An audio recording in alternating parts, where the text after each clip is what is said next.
വചനത്തിലേക്ക് നോക്കുന്നതിന് മുമ്പായിട്ട് നമുക്ക് ഒരു വാക്ക് കർത്താവിനെ നമ്മൾ കണ്ണടച്ച് പ്രാർത്ഥിക്കാം. യേശുവേ, അവിടുത്തെ നിറഞ്ഞ സാന്നിധ്യത്തിനായിട്ട് ഞങ്ങൾ അങ്ങയെ സ്തുതിക്കുന്നു. ഞങ്ങൾക്ക് അങ്ങയിൽ നിന്ന് കേൾക്കും ഞങ്ങൾ ആഗ്രഹിക്കുന്നതിലുപരിയായിട്ട് ഞങ്ങളോട് സംസാരിക്കാൻ ആഗ്രഹിക്കുന്ന ഞങ്ങളുടെ നല്ല കർത്താവ്. അതെ കർത്താവ്, ഇത്ര സ്നേഹനദിയായ കർത്താവിന്റെ മുമ്പാകെ ധൈര്യത്തോടെ പ്രാഗൽഭ്യത്തോടെ ആ കൃപാസനത്തിലേക്ക് ചേർന്ന് വരട്ടെ. ഞങ്ങള് അവിടുത്തെ ഒരു മുതിര് നോക്കുന്നു, അവിടുത്തെ രക്തത ഞങ്ങൾ ഓരോരുത്തരെയും കൈകൾ ഞങ്ങളെ തന്നെ താഴ്ത്തി ഏൽപ്പിക്കുന്നു. പൂജ്യമായിട്ട് സീറോ ആയിട്ട് എന്നെ തന്നെ താഴ്ത്തുന്നു. അവിടുത്തെ ആത്മാവിനാൽ ഞങ്ങളെ അളവിലാൽ നിറയ്ക്കണം. അവിടുത്തെ രക്തത്താൽ കഴുകണം, സ്നേഹത്താൽ നിറയ്ക്കണം. കർത്താവേ, അവിടുന്ന് ഞങ്ങളോട് പറയാനുള്ള കാര്യങ്ങള് ശ്രദ്ധിച്ച് കേൾക്കുവാൻ കർത്താവ് ഞങ്ങളെ ഓരോരുത്തരെയും സഹായിക്കണം. തടസ്സങ്ങളെ നീക്കണമോ അവിടുത്തെ കുഞ്ഞാമത്തെ മോദപ്പെടുത്തിയായിട്ട് ഇല്ല. യേശുവിന്റെ വലിയൊരു മാതൃകയുള്ള നാട്ടിൽ തന്നെ നമുക്ക് ഫിലിപ്പിയർക്ക് എഴുതിയ ലേഖനം എല്ലാവർക്കും അറിയാവുന്ന ഒരു വാക്യം. ഫിലിപ്പിയർക്ക് എഴുതിയ ലേഖനം 4-ാം അധ്യായത്തിന്റെ 13-ാമത്തെ വാക്യം എന്ന് പറഞ്ഞാല് ഫിലിപ്പിയർ 4:13 നമുക്ക് വളരെ പരിചിതമായിട്ടുള്ള വാക്യമാണ്. നമ്മളുടെ സഭയില് നമ്മളെ എപ്പോഴും ക്രൂസിന്റെ വചനങ്ങളെ, സ്വയത്തിന് മരിക്കുന്നതിന്റെ വചനങ്ങളൊക്കെ നമ്മള് കേൾക്കുന്നവരാണ്. പിന്നെ ആ ക്രൂസിന്റെ വചനത്തിന്റെ ഒരു മറുവശമുണ്ട്. അതാണ് പുനരുത്ഥാനത്തിന്റെ വചനം. യഥാർത്ഥത്തിലുള്ള ക്രൂസിന്റെ വചനത്തോട് ചേർന്ന് പോകുന്ന എന്താണ്? പുനരുത്ഥാനത്തിന്റെ ദ വേർഡ് ഓഫ് റിസറക്ഷൻ. ഇത് ഫിലിപ്പിയർ 4:13 അറിയാത്തവരാരും തന്നെ ഇവിടെ കാണത്തില്ലെന്ന എന്റെ വിശ്വാസം. എന്താ നമ്മളിവിടെ വായിക്കുന്നേ? എന്നെ ശക്തനാക്കുന്നവൻ മുഖാന്തരം ഞാൻ സകലത്തിലും മതിയാകുന്നു. പലപ്പോഴും നമ്മള് ക്രൂസിന്റെ വചനം നമ്മളെ തന്നെ മരണത്തിന് ഏൽപ്പിക്കുന്ന കാര്യങ്ങളൊക്കെ കേട്ട് നമ്മള് ഒരുപക്ഷെ അതൊരു ഏതോ ഒരു എക്സ്ട്രീമിലോട്ട് ഒരു എക്സ്ട്രീം എന്ന് പറഞ്ഞ ഒരു പാരമ്യത്തിലേക്ക്, ഒരു ധ്രുവത്തിലേക്ക് അതങ്ങ് കൊണ്ടുപോയി യഥാർത്ഥത്തിലുള്ള ക്രൂസിന്റെ ശക്തി അനുഭവിക്കാത്തവരായി പോകാം.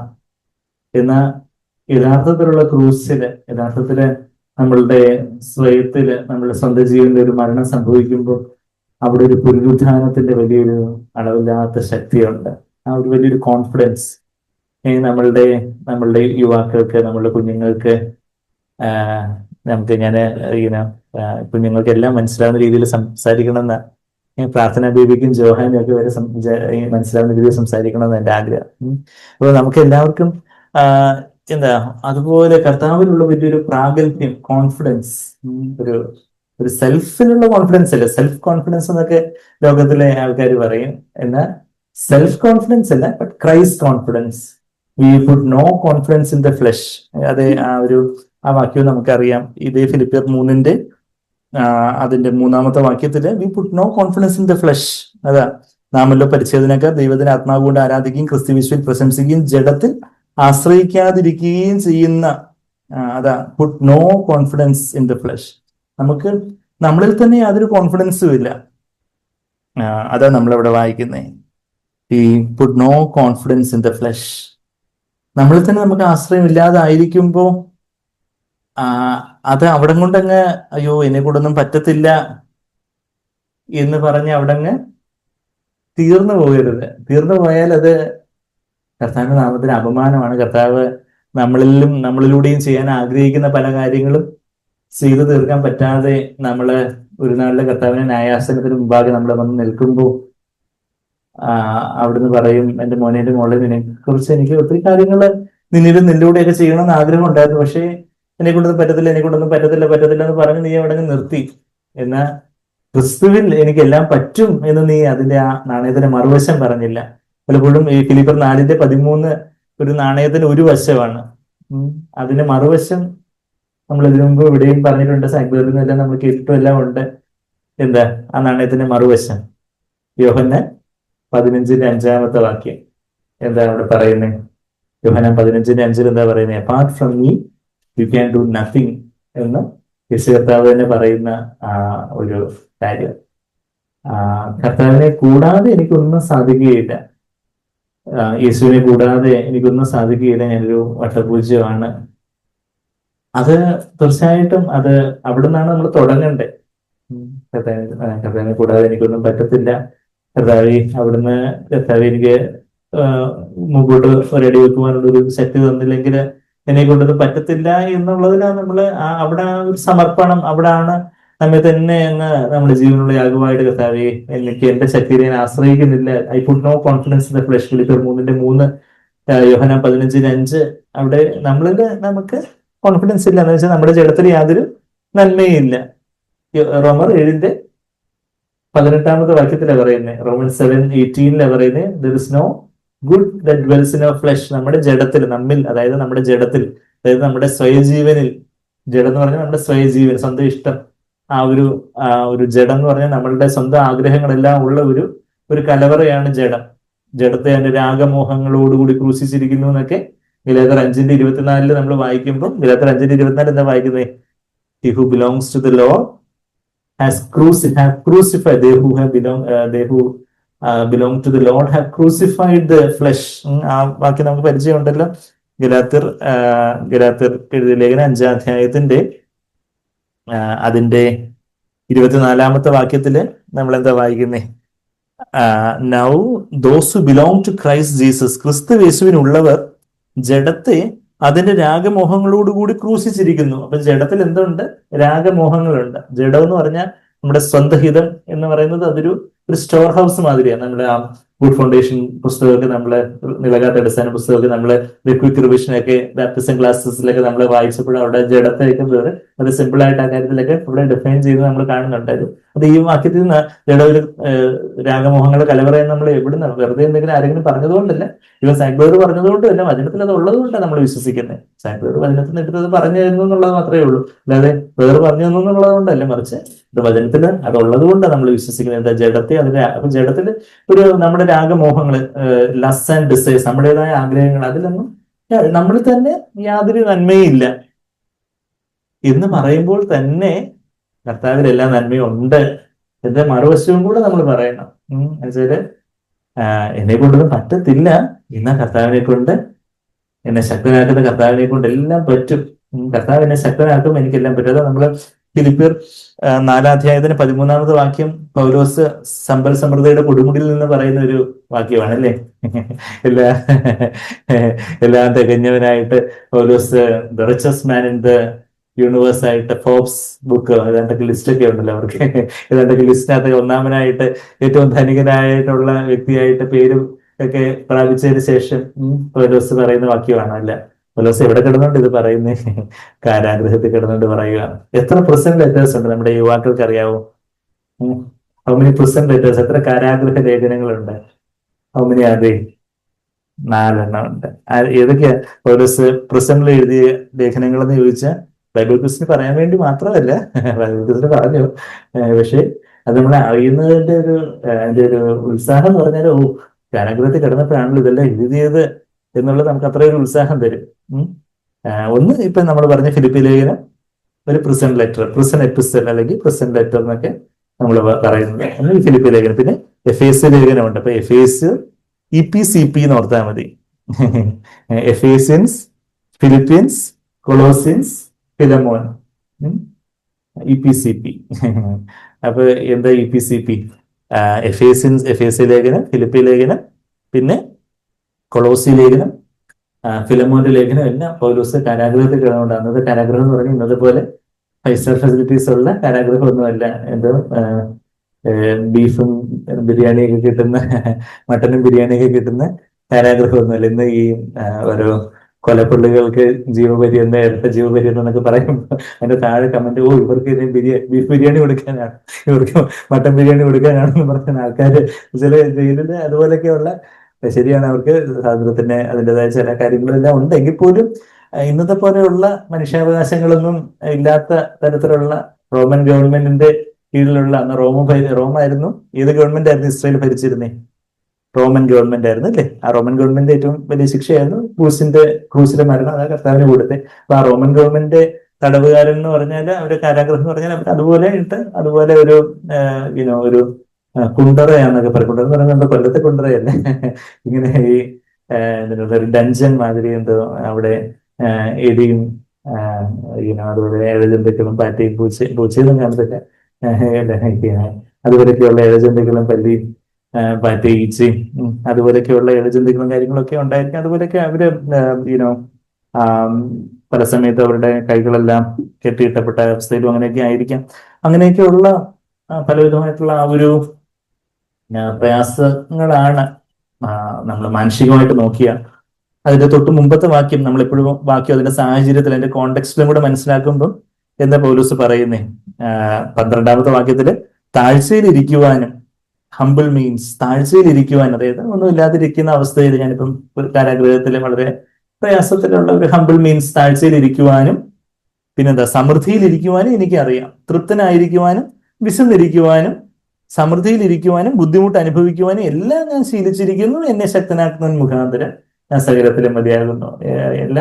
ഏതെല്ലാം സാഹചര്യങ്ങളുണ്ടോ അവിടെ എല്ലാം കർത്താവേ എന്തൊക്കെ ചില സമയത്ത് സാഹചര്യങ്ങളൊക്കെ വളരെ അനുകൂലമായിരിക്കും. നമ്മുടെ ജോലി സ്ഥലത്താകാം, നമ്മളുടെ ബന്ധുക്കളുടെ ഇടയിലാകാം, സഭയിലാകാം, ബാക്കി വേറെ പല ഇടങ്ങളിൽ നമുക്ക് അനുകൂലമായിട്ട് നമുക്ക് വലിയ പ്രയാസമില്ലാത്ത സാഹചര്യങ്ങളാകാം. എന്നാൽ ചില സമയത്ത് വല്ലാതെ നമുക്കൊരു ഞെരുക്കവും ചില തെറ്റിദ്ധാരണയോ ചില ശിക്ഷണ നടപടികളോ അല്ലെങ്കിൽ ചില പ്രയാസങ്ങളോ ചിലപ്പോൾ നമുക്കൊരു ഒരു വേണ്ടത്ര ഒരു കൂട്ടായ്മ ഇല്ലാത്ത രീതിയിലൊക്കെ ഉള്ള പല രീതിയിലുള്ള ഒരു പ്രയാസത്തിലൂടെയൊക്കെ നമ്മൾ കടന്നു പോകുന്ന അവസ്ഥയിലായിരിക്കാം. ചിലപ്പോൾ സാമ്പത്തിക ഞെരുക്കങ്ങളായിരിക്കും, ചിലപ്പോൾ രോഗത്തിന്റെ ചില പ്രയാസങ്ങളായിരിക്കും, അങ്ങനെയൊക്കെയുള്ള തുടർമാനമായിട്ട് ചികിത്സ എടുക്കേണ്ടുന്ന ചില രോഗാവസ്ഥകൾ, അങ്ങനെയൊക്കെയുള്ള പല വിധത്തിലുള്ള സാഹചര്യങ്ങൾ, നമ്മളെ പരിമിതപ്പെടുത്തുന്ന പല സാഹചര്യങ്ങൾ, അങ്ങനെയൊക്കെയുള്ള ആ സാഹചര്യങ്ങളിലും എന്നെ ശക്തനാക്കുന്ന മുഖാന്തരം കർത്താവിനെ ശക്തിപ്പെടുത്തുമ്പോൾ ഒരു വാക്യം, ആ വാക്യം മലയാളം പരിഭാഷ, സത്യവേദ പുസ്തകത്തിലെ പരിഭാഷ അത്ര തന്നെ നല്ലതല്ലെന്ന് ഞാൻ പറയും. എന്ന് വെച്ചാൽ അവിടെ ക്രിസ്തു എന്നുള്ളൊരു ഏറ്റവും പ്രധാനപ്പെട്ട വാക്ക് അവിടെ അങ്ങ് മിസ്സായിട്ടുണ്ട്. ശക്തനാക്കുന്നവൻ എന്നങ്ങ് സത്യവേദത്തിൽ ട്രാൻസ്ലേറ്റ് ചെയ്തിരിക്കുന്ന അതിന്റെ KJV എടുത്ത് നോക്കിയാലും ഇവൻ അതിന്റെ ഗ്രീക്ക് മാനുസ്ക്രിപ്റ്റ്സ്, ഗ്രീക്കിലേക്ക് നമ്മൾ പോകുമ്പോഴും ക്രിസ്തോസ് എന്നൊരു പദം അവിടെ വരുന്നുണ്ട്. എന്നെ ശക്തനാക്കുന്ന ക്രിസ്തുവിൽ എന്നാണ് അവിടെ എഴുതിയിരിക്കുന്നത്. ആ ശക്തനാക്കുന്ന എന്നുള്ള വാക്ക് ഡൈനാമോ, ഡൈനാമൈറ്റ് എന്നൊക്കെ കേട്ടിട്ടുണ്ടായിരിക്കില്ലേ? ഡൈനാമൈറ്റിന്റെ ശക്തിയും കാര്യങ്ങളും ഒക്കെ ഭയങ്കര ഏറ്റവും പവർഫുൾ ആയിട്ടുള്ള ഡൈനാമൈറ്റ്, ആ ഡൈനാമിക് പവർ എന്നൊക്കെ നമ്മൾ കേട്ടിട്ടുണ്ടായിരിക്കും. ഡൈനാമോ എന്ന് പറഞ്ഞൊരു ഗ്രീക്ക് വാക്ക് അവിടെ ഉപയോഗിച്ചിരിക്കുന്നത്. Dynamo, to be strong, endue with strength. അതാ എന്നെ ശക്തനാക്കുന്ന ക്രിസ്തു മുഖാന്തരം. ക്രിസ്തു ആ ഒരു എന്നെ ശക്തനാക്കുന്നവൻ എന്ന് പറഞ്ഞാൽ ശരിയാണ്, ശക്തനാക്കുന്ന ക്രിസ്തു ആണെന്ന് നമുക്കറിയാം. പക്ഷെ എന്നാലും അവിടെ ക്രിസ്തു എന്നുള്ളൊരു വാക്ക് ഉണ്ട്. ആ ക്രിസ്തു എന്നുള്ള വാക്കിന്റെ പ്രത്യേകത എന്താ? ക്രിസ്തു എന്നുള്ള വാക്കിന്റെ അർത്ഥം എന്താ?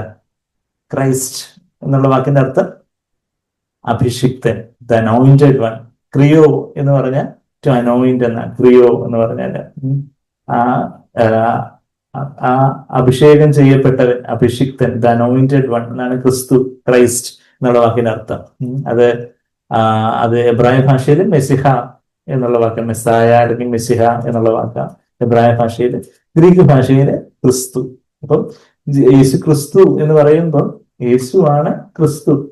യേശു അദ്ദേഹത്തിന്റെ മകനായിട്ട് അവിടെ നസ്രത്തിൽ പിറന്ന, ബത്ലഹേമിൽ പിറന്ന, നസ്രത്തിൽ വളർന്ന ആ യേശു ആണ് ക്രിസ്തു, അഭിഷിക്തൻ. ദൈവത്തിന്റെ അഭിഷിക്തനായിട്ട് ഒരുവൻ വന്ന് ഇസ്രായേലിനെ വിടുവിക്കും എന്നൊക്കെ പഴയ നിയമത്തിലെ പ്രവാചകന്മാരുടെ പ്രവചനങ്ങൾ ഉണ്ടായിരുന്നു. ആ ഒരു ദൈവത്തിന് ദാസൻ വരുന്നു, ദൈവത്തിന് ദൂതൻ വരുന്നു, പ്രവചനങ്ങളും കാര്യങ്ങളൊക്കെ ഉണ്ടായിരുന്നു. അപ്പൊ ഒരു ദൈവത്തിന്റെ അഭിഷിക്തൻ വരുന്നു എന്നുള്ളൊരു കാര്യം. എന്നാ ആ അഭിഷിക്തന് ഈ തച്ചനായിട്ട് ജീവിച്ച് വന്ന ഈ നസ്രത്തുകാരൻ തച്ചൻ യുവാവായിട്ടുള്ള ഒരു 30 വയസ്സുള്ള ഒരു പയ്യൻ വന്ന് എന്തെങ്കിലും വലിയ വലിയ ആത്മീയ കാര്യങ്ങളൊക്കെ പറഞ്ഞ സാധാരണഗതിയിൽ ആൾക്കാർക്ക് എന്തോ മതിപ്പ് തോന്നും. ഒരു 30 വയസ്സുള്ള ഒരു പയ്യൻ വന്ന് എന്തെങ്കിലും വലിയ വലിയ കാര്യങ്ങളൊക്കെ പറയുന്നു. സ്വർഗരാജ്യം ആത്മാവിദരിദ്രായവർ ഭാഗ്യവുമാ, സ്വർഗരാജ്യം നിങ്ങളുടേതാണെന്നൊക്കെ പറയുമ്പം ഒരു 30 വയസ്സുള്ള ചെറുപ്പക്കാരൻ വന്ന് എന്തൊക്കെയോ പറയുന്നു. എന്നാൽ ഇവനാണ് യഥാർത്ഥത്തിൽ ദൈവത്താൽ അഭിഷേകം ചെയ്യപ്പെട്ടവൻ. എന്നെ ശക്തനാക്കുന്ന ക്രിസ്തു എന്ന് പറയുമ്പോൾ ആ അഭിഷേകം ചെയ്യപ്പെട്ടതെന്ന് പറഞ്ഞാൽ എന്താ? പരിശുദ്ധാത്മാവിന്റെ അഭിഷേകം, ദൈവത്തിന്റെ അളവില്ലാത്ത അഭിഷേകവുമായിട്ട്, ദൈവത്തിന് അളവില്ലാത്ത അഭിഷേകമായിട്ട് യേശുവിന് വരാൻ സാധിച്ചത് എങ്ങനെ? യേശു തൃത്വത്തിന്റെ രണ്ടാമനായതുകൊണ്ടല്ല, മറിച്ച് യേശു ഭൂമിയിൽ വന്നപ്പോൾ തന്നെ സമ്പൂർണ്ണമായിട്ടും ഒന്ന് താഴ്ത്തി, സമ്പൂർണ്ണമായിട്ടും പിതാവിന്റെ അനുസരണത്തിനായിട്ട് സ്വന്തം ഹിതത്തെ സമ്പൂർണ്ണമായിട്ട് നമുക്കൊരു മുന്നോടിയായിട്ട് കർത്താവ് അങ്ങ് താഴ്ത്തി ഏൽപ്പിച്ചു. അങ്ങനെ സമ്പൂർണമായിട്ടും താഴ്ത്തിയതുകൊണ്ട് താഴ്മയുള്ളവർക്ക് ദൈവം എന്ത് നൽകുന്നു? കൃപ നൽകുന്നു. 1 പത്രോസ് 5:5, യാക്കോബ് 4:6 ഒക്കെ നമ്മൾ എന്താ വായിക്കുന്നത്? God gives grace to the humble. അത് ഇവിടെ നിന്നുള്ള കൊട്ടേഷനാ. സദൃശവാക്യം 3:34 എന്നുള്ള കൊട്ടേഷനാ. പ്രൊവേഴ്സ് 3:34 ദൈവം താഴ്മയുള്ളവർക്ക് കൃപ നൽകുന്നു എന്ന് പറയുന്നത്. അപ്പൊ അത് പത്രോസിനെ യാക്കോബും ഒക്കെ ഉദ്ധരിച്ചിരിക്കുന്ന ഒരു കാര്യം, കൃപ, പരിശുദ്ധാത്മാവിന്റെ ശക്തി താഴ്മയുള്ളവർക്ക്. അതുപോലെ ഏറ്റവും തന്നെ താഴ്ത്തിയവൻ ആരായിരുന്നു ഈ ഭൂമിയിൽ ജീവിച്ചിരിക്കുന്നതിലും വെച്ച് യേശു കർത്താവ്. അപ്പം കർത്താവ് അങ്ങനെ തന്നെ താഴ്ത്തി അളവില്ലാതെ അഭിഷേകത നിറഞ്ഞവനായ ആ അഭിഷിക്തനായ ക്രിസ്തുവാണ് എന്നെ ശക്തനാക്കുന്നത്. നമ്മള് സാങ്ക്ബാരൊക്കെ പറയുന്ന എക്സാമ്പിൾ ഒക്കെ നമ്മൾ കേട്ടിട്ടുണ്ടായിരിക്കും. നമ്മള് വലിയൊരു കാട്ടിലേക്ക് പോകാന്നിരിക്കട്ടെ. ആ കാട്ടിലേക്ക് പോകുമ്പോൾ നമ്മുടെ കൂടെ വലിയൊരു സിംഹം നമ്മുടെ പക്ഷത്തുണ്ടെന്ന് ഇരിക്കട്ടെ. ബാക്കി ഏതെങ്കിലും വലിയ കാട്ടാനയൊക്കെ കുതിച്ചു വരുന്നു, പുലികളും കരടിയും ഒക്കെ ആക്രമിക്കാൻ വരുമ്പോ ഈ സിംഹം ഒന്ന് ഗർജിച്ചാൽ മതി, എല്ലാം കൂടെ ഓടി ഒളിക്കും എന്ന് പറയുന്നത് പോലെ യഹൂദയുടെ സിംഹമായിട്ടുള്ള കർത്താവ്, ആ അഭിഷിക്തനാണ് എൻഡൈനാമോ ചെയ്യുന്ന എന്നെ ശക്തനാക്കുന്നത്. അപ്പം നമ്മളുടെ ജീവിതത്തിലെ ഓരോ സാഹചര്യങ്ങള് നമ്മള് വലിയ ക്രൂസിന്റെ വചനങ്ങളും വലിയ സമർപ്പണത്തിന്റെ ആദിസ്നേഹത്തിന്റെ കാര്യങ്ങളൊക്കെ നമ്മൾ പറയുമ്പോൾ ഈ ഒരു കാര്യം കർത്താവിനുള്ള ഒരു പ്രാഗൽഭ്യവും വിശ്വാസവും പുനരുദ്ധാനത്തിന്റെ ആ ഒരു ശക്തിയും ആ ഒരു ധൈര്യവും കാര്യങ്ങളും ഒക്കെ നമ്മളില് ചോർന്നു പോയിട്ടുണ്ടോ? പിശാച് ചിലപ്പോൾ ചില കാര്യങ്ങളൊക്കെ വചനത്തിന്റെ ആ ഒരു ആകത്തുകയിലുള്ള ചില കാര്യങ്ങളൊക്കെ നമ്മളെ മറച്ചു വെച്ച് നമ്മളെ നിരാശപ്പെടുത്താനും, നിന്നെ കൊണ്ടൊന്നും കൊള്ളത്തില്ല, നീ പിന്നെയും പരാജയപ്പെട്ടു, നീ അങ്ങനെയാണ്, നിന്നെ എങ്ങനെയാണ്. ശരിയാണ്, നമ്മുടെ ജീവിതത്തിൽ പരാജയങ്ങൾ ഉണ്ടായിരിക്കാം. പക്ഷേ നമ്മളെ ഉത്സാഹിപ്പിക്കുന്ന ഒരു കർത്താവുണ്ട്. ആ ഒരു യോഹന്നാൻ പത്മോസ് ദ്വീപില് മരിച്ചവനെ പോലെ അങ്ങ് വീണു. നമ്മള് 2-3 ആഴ്ച മുമ്പ് ഞാനത് പറഞ്ഞായിരുന്നു. വെളിപാട് 1-ാം അധ്യായത്തിന്റെ 17-ാമത്തെ വാക്യത്തില് പത്മോസ് ദ്വീപില് യോഹന്നാന് എന്താ കർത്താവിന്റെ ആ മഹത്വം, കർത്താവിന്റെ മഹത്വം, പുനരുദ്ധാനത്തിന്റെ വലിയ പുനരുദ്ധാനം ചെയ്ത, സ്വർഗാരോഹണം ചെയ്ത ആ കർത്താവിന്റെ വലിയ മഹത്വം ഒക്കെ കാണുമ്പോൾ യോഹന്നാൻ അവിടെ സ്വയത്തിൽ ഒരു ശക്തിയില്ലാതെ അവനങ്ങ് വീണു. അവനൊരു മരിച്ചവനെ പോലെ അങ്ങ് വീണു. എന്നാൽ അവിടെ കൊണ്ട് കാര്യം അവസാനിച്ചു. നീ മരിച്ചവിടെ വീണ് കിടന്നു, നീ ഇവിടെ കിടന്നു എന്ന് കർത്താവ് പറഞ്ഞു. ഇല്ല, നമുക്ക് ആ വാക്യം എല്ലാവരും ഒന്നുകൂടെ എടുക്കണം. വെളിപാട് 1-ാം അധ്യായത്തിന്റെ 17-ാമത്തെ വാക്യത്തില് നമ്മുടെ ജീവിതത്തിലും നമ്മളുടെ സ്വയശക്തിയുടെ ഒരു നെല്ലിപ്പലകയിലോട്ട് വന്ന് കർത്താവേ, ഈ സാഹചര്യത്തില് കർത്താവേ എന്നെ കൊണ്ടൊന്നും പറ്റത്തില്ല, കർത്താവേ ഈ പാപത്തിന്റെ പ്രലോഭനത്തിന് മുമ്പാകെ എന്നെ കൊണ്ടൊന്നും പറ്റത്തില്ല, അല്ലെങ്കിൽ ഈ ജോലി സ്ഥലത്ത് അല്ലെങ്കിൽ ഈ ബന്ധുക്കളുടെ ഇടയിൽ നിന്നുള്ള ഈ ഒരു വല്ലാത്ത പ്രശ്നം, ഈ പ്രയാസം, അല്ലെങ്കിൽ ബാങ്കിൽ നിന്നുള്ള പ്രശ്നം. കഴിഞ്ഞ ദിവസം മത്സരത്തിന് ബാങ്കിൽ അവരുടെ അതിനൊക്കെ വലിയ പ്രശ്നം ഉണ്ടായിരുന്നു. എന്നാൽ അതൊക്കെ മലപോലെ വലുതിൽ പോയതൊക്കെ നമ്മൾ സാക്ഷ്യം കേട്ടു. എന്ന് പറഞ്ഞതുപോലെ ചില കാര്യങ്ങളിലൊക്കെ നമുക്ക് വല്ലാത്തൊരു പ്രശ്നം, ഒരു ഊരാക്കൊടുക്ക് മാതിരി, ഒരു എടാകൂടും എന്നൊക്കെ നമ്മൾ പറയുമല്ലോ, വല്ലാത്തൊരു പ്രശ്നം. ഈ MCQs ഒക്കെ സോൾവ് ചെയ്യാന് എന്നെ കൊണ്ട് പറ്റത്തില്ല. അല്ലെങ്കിൽ ഇതെല്ലാം കൂടി ഈ സബ്ജക്ട്സ് എത്ര 19 സബ്ജക്ട്സ് ആണെന്ന് തോന്നുന്നില്ലേ? അതിനെ മറന്നു. എത്ര സബ്ജക്ട്സ്? 19 സബ്ജക്ട്സ് ഒക്കെ എവിടെ ആരെ കൊണ്ട് പഠിച്ചു തീർക്കാൻ പറ്റും? ഇത് വാരാവാരം മാതിരി എത്ര പഠിച്ചാലും പിന്നെ കൂടി വരുന്നതല്ലാതെ ഇത് കുറഞ്ഞു വരുന്നില്ലാത്ത ഈ ഒരു ഇങ്ങനെ ഒരു സബ്ജക്ട് ഉണ്ട് ഭൂമിയിൽ. അങ്ങനെയുള്ള ഇത് ആരെ കൊണ്ട് പഠിച്ചു തീർക്കാൻ പറ്റും? എന്നെ കൊണ്ടൊന്നും പറ്റത്തില്ല കർത്താവ്, ഞാൻ മരിച്ചതിനെ പോലെ അങ്ങ് വീഴുക. അതാണ് ഇവിടെ ദൈവത്തിന്റെ മഹത്വം കാണുമ്പോൾ, അല്ലെങ്കിൽ നമ്മുടെ ജീവിതത്തിലുള്ള പല പല പ്രതിബന്ധങ്ങളും പ്രതിസന്ധികളും ഒക്കെ കാണുമ്പോൾ ദൈവത്തിന് മുമ്പാകെ നമ്മളുടെ ആ സ്വയശക്തി എല്ലാം അങ്ങ് ചോർന്നു പോയി. കർത്താവ്, ഞാൻ എന്നെ കൊണ്ട് എന്തൊക്കെയോ ചെയ്യാൻ പറ്റും, ഞാൻ മലമറിക്കും എന്നൊക്കെ പറഞ്ഞ് ഇപ്പൊ ഞാൻ കാണിച്ചു തരാം, ഇപ്പൊ ശരിയാക്കി തരാമെന്ന് പറഞ്ഞ് ദൈവം ഇറങ്ങി പുറപ്പെട്ടു. ഇത്രയേ ഉള്ളൂ എന്ന് മനസ്സിലായി. ഇപ്പം വെളിപാട് 1-ാം അധ്യായത്തിന്റെ 17-ാമത്തെ വാക്യം, അവനെ കണ്ടിട്ട് ഞാൻ മരിച്ചവനെ പോലെ അവന്റെ കാലത്തിൽ വീണു. നീ വീണോ? നീ അവിടെ വീണ് കിടന്നോ എന്ന് അവിടെ കർത്താവ് പറഞ്ഞു. ഇല്ല, നമ്മൾ മരിച്ചവനെ പോലെ വീഴാൻ വേണ്ടി കർത്താവ് കാത്തിരിക്കും. അപ്പം എന്ത് ചെയ്യും? അവൻ വലങ്കൈ എന്റെ മേൽ വെച്ച്, ഭയപ്പെടേണ്ട. വലങ്കൈ, എന്തുകൊണ്ട് ഇടങ്കൈ എന്ന് പറയാതെ? നമ്മള് കൂടുതൽ ആൾക്കാർ നമ്മൾ വലങ്കയ്യന്മാരാ അല്ലെ? വലങ്കൈക്ക് കൂടുതൽ ശക്തിയുള്ള. ഇടങ്കൈമാരത് അംഗീകരിക്കത്തില്ല, വേറെ കാര്യം. അവർക്ക് ഇടതുകൈ ശക്തി. എന്നാൽ വലങ്കൈ എന്ന് പറയുന്നതിന്റെ കാരണം എന്താ? ആ ശക്തിയുള്ള, അഭിഷിക്തന്റെ ശക്തിയുള്ള വലങ്കൈ, ആ ഭുജം, ആ ഭുജം എന്ന് പറഞ്ഞ ആ കൈ, ആ കർത്താവിന്റെ വലങ്കൈ എന്റെ മേൽ വെച്ച്, അണിപ്പഴുതുള്ള വലങ്കൈ. ചിലപ്പോൾ കർത്താവിന്റെ ഈ ഓരോ നമ്മള് വാട്സപ്പ് സ്റ്റാറ്റസ് ഒക്കെ ഇടുമ്പോൾ കർത്താവിന്റെ കരങ്ങള് ചില പടങ്ങൾ കാണുമ്പോൾ ഞാനത് സ്റ്റാറ്റസ് ഇടത്തില്ല. എന്ന് വെച്ചാൽ അതിനകത്ത് കൈക്കത് അണിപ്പഴുതില്ല. അയ്യോ, അതുകൊണ്ട് ഇത് ഇടാൻ പറ്റത്തില്ല.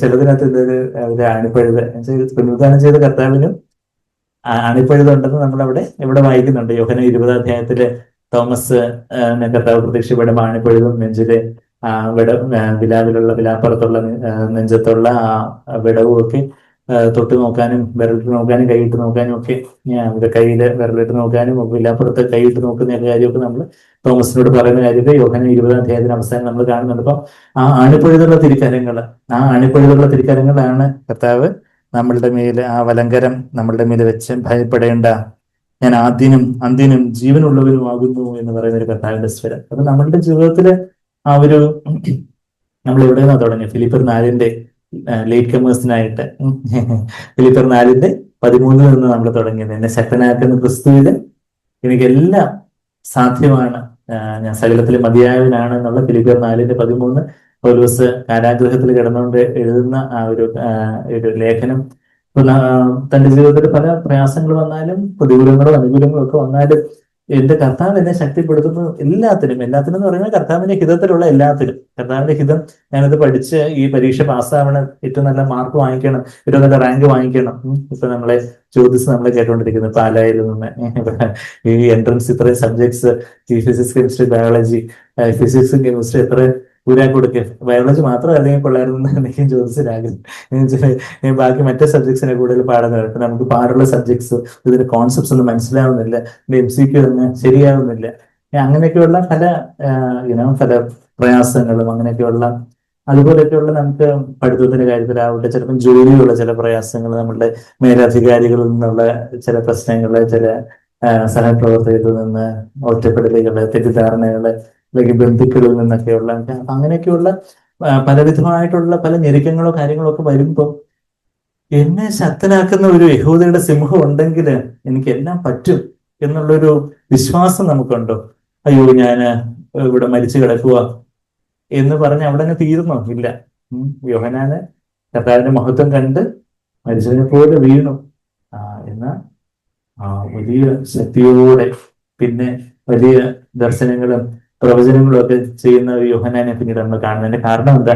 കർത്താവിന്റെ വലങ്കരം അവിടുന്ന് യോഹന്നാന്റെ മേൽ വെച്ച് ഭയപ്പെടേണ്ട. പലപ്പോഴും പല ആകുല ചിന്തകളും ഭയങ്ങളും പല നിരാശകളും നമ്മളിലേക്ക് നോക്കുമ്പോൾ, നമ്മുടെ ഫീലിങ്സിലേക്ക് നോക്കുമ്പോൾ അതേ ഉണ്ടാവത്തുള്ളൂ. ഞാന് പല കാര്യത്തിലൊക്കെ ദൈവികത കണ്ടെത്താൻ വേണ്ടി പലരും എനിക്ക് ആദ്യം ഒരു പീസ് ഉണ്ടായിരുന്നു, ഇപ്പം പീസ് പോയി, പിന്നെ പീസ് വന്നു, പീസ് പോയി, ഇപ്പൊ പീസ് ഏത് ബസ് പിടിച്ച് വരണം. ഞാൻ പറയും, നിങ്ങളിലേക്ക് തന്നെ നോക്കി, നമ്മിലേക്ക് തന്നെ നോക്കിയാൽ ഈ പീസ് വന്നു പോവുകയൊക്കെ. കർത്താവിലേക്ക് നോക്കുക, യേശുവിലേക്ക് നോക്കുക. നിങ്ങള് അങ്ങോട്ട് ഫോക്കസ്ഡ് ആയിട്ട് അങ്ങോട്ട് കർത്താവിലേക്ക് നോക്കുമ്പോൾ ദൈവം നമുക്ക് കാര്യങ്ങളിലെല്ലാം ഒരു കൂടുതലായിട്ടുള്ള ഒരു ക്ലാരിറ്റിയും കാര്യങ്ങളൊക്കെ തരും. God is a God but is not a God of confusion എന്ന് നമ്മളിവിടെ വായിക്കുന്നേ. 1 കൊരിന്ത്യർ 14 അധ്യായത്തിലെ വാക്യം നമുക്ക് പരിചയമുണ്ടോ? നമ്മള് റെവലേഷൻ വെളിപാട് പുസ്തകത്തിൽ ഒരു വിരൽ നമുക്ക് വെക്കാം, നമുക്ക് അങ്ങോട്ട് തിരിച്ചൊക്കെ വരണം. 1 കൊരിന്ത്യർ 14 അധ്യായത്തില് അതിലവസാനം നമ്മുടെ ജീവിതത്തിൽ എന്തെങ്കിലുമൊക്കെ പല സാഹചര്യങ്ങളൊക്കെ അങ്ങ് വല്ലാതെ കൺഫ്യൂസിങ് ആയിട്ടിരിക്കുന്ന ഒരു അവസ്ഥയിലാണ് നമ്മള്. അവിടെ നമ്മള് എന്താ വായിക്കുന്നേ? 1 കൊരിന്ത്യർ 14 അധ്യായത്തിന്റെ 33-ാമത്തെ വാക്യം എന്താ വായിക്കുന്നത്? For God is not a God of confusion. നമ്മളിങ്ങനെ എപ്പോഴും അങ്ങ് കൺഫ്യൂഷൻ അടിച്ച് വണ്ടർ അടിച്ച്, അയ്യോ ഇത് ദൈവഹിതമാണോ, അത് ദൈവനെ കൈവിട്ടോ, ദൈവന്റെ കൂടെ ഉണ്ടോ, അയ്യോ എന്നെ കൊണ്ട് പറ്റുമോ, ഞാൻ അയ്യോ പാവം ഞാനേ എന്ന് പറയുന്ന അത് ആരെ ഗ്ലോറിഫൈ ചെയ്യും? ആരെയാ മഹത്വപ്പെടുന്നത്? പിശാചിനെ മഹത്വപ്പെടുന്ന കാര്യം. അത് 33-ാമത്തെ വാക്യം 1 കൊരിന്ത്യർ 14:33 ദൈവം കലക്കത്തിന്റെ ദൈവമല്ല, എല്ലാം അങ്ങ് കലങ്ങി മറിഞ്ഞ് അങ്ങ് വല്ലാതൊരു വിഷണ്ണനായിട്ട് ഒരു ഉദാസീനമായിട്ട് അപ്പൊ നമുക്ക് തന്നെ തോന്നും, അയ്യോ എനിക്കതൊരു താഴ്മയാ, എന്നെ കൊണ്ടൊന്നും പറ്റത്തില്ല. അതൊരു വ്യാജ താഴ്മയാ. യഥാർത്ഥ താഴ്മയിൽ എന്തുണ്ട്? പുനരുദ്ധാനത്തിന്റെ ശക്തിയുണ്ട്. യഥാർത്ഥ താഴ്മയോടൊക്കെ ദൈവം കൃപ തരും. കൃപ എന്ന് പറഞ്ഞാൽ പുനരുദ്ധാനത്തിന്റെ വലിയ പരിശുദ്ധാത്മാവിന്റെ ശക്തിയാണ്. അപ്പം മറ്റൊരു വ്യാജ താഴ്മയാണ്. നമുക്ക് തന്നെ നമുക്ക് CFCക്ക് പറ്റിയ സഹോദരൻ സഹോദരി, എത്ര താഴ്മയുള്ള, ഒന്നും പറ്റത്തില്ലെന്ന് പറയും. എന്തെങ്കിലും പറഞ്ഞാൽ അയ്യോ എന്നെ കൊണ്ട് പറ്റത്തില്ല, അയ്യോ സഹസ്ര എന്നെ കൊണ്ട്, അയ്യോ എനിക്കൊന്നും പറ്റത്തില്ലേ, എനിക്കൊന്നും കഴിവില്ലേ, അയ്യോ എന്നെ കൊണ്ട്, അയ്യോ പാവം ഞാൻ, എല്ലാവരും എന്നെ സഹകരിക്കണേ, ഞാനാണ് ഈ ലോകത്തിലെ ഏറ്റവും കഷ്ടം അനുഭവിക്കുന്ന ആള്. സെൽഫ് പിറ്റി, സ്വയസഹതാപം. അവിടുന്ന് കയറി വന്ന് എന്താ പറയണ്ടേ, ഈ ദൈവം കലർക്കത്തിന്റെ ദൈവമല്ല, സമാധാനത്തിന്റെ ദൈവം അത്രേ. God is a God of God is not a God of confusion, but of peace, as in all the churches of the saints. എല്ലാ വിശുദ്ധന്മാരുടെ സഭകളിൽ എന്ന പോലെ എന്നതിന്റെ താഴോട്ടുള്ള വാക്യത്തിൽ നമ്മൾ വായിക്കുന്ന ആ ഒരു കലക്കവും കൺഫ്യൂഷനും ഒക്കെ ഉള്ള കാര്യങ്ങളല്ല, എല്ലാം അതിന്റെ ഓർഡറിൽ ചെയ്യട്ടെ എന്നുള്ള കാര്യമൊക്കെ നമ്മൾ അവിടെ വായിക്കുന്നുണ്ട്. അതിന്റെ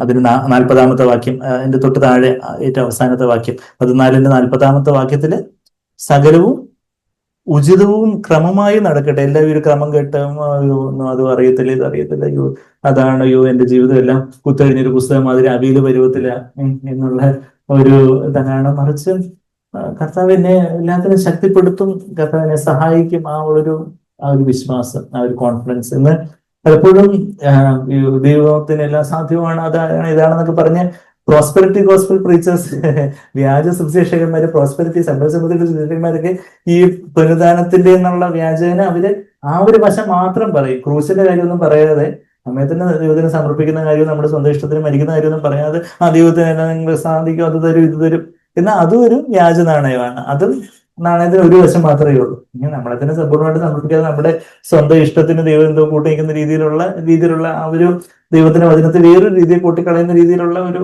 സമ്പൽസമൃദ്ധിയുടെ സുവിശേഷവും കാര്യങ്ങളും ഒക്കെ ഒരു വേർഡ് ഓഫ് ഫെയ്ത്ത് മൂവ്മെന്റ് നിങ്ങൾ പറഞ്ഞാൽ മതി. അതൊന്നും വിശ്വാസത്തോടെ നിങ്ങൾക്ക് ഇപ്പോൾ ഒരു കാറ് കിട്ടി, ബംഗ്ലാവ് കിട്ടി, കണ്ണടച്ച് തുറക്കുമ്പോൾ കാറും ഇല്ല ബംഗ്ലാവും ഇല്ല, അതുപോലെയൊക്കെയുള്ള വ്യാജ സുവിശേഷവും കാര്യങ്ങളും ഒക്കെ കൊടുമ്പിരിക്കൊള്ളുന്ന ഒരു ക്രിസ്തീയ ലോകത്താണ് നമ്മൾ ജീവിക്കുന്നത്. അത് നാണയത്തിന്റെ ഒരു വൺ സൈഡഡ് കോയിൻ.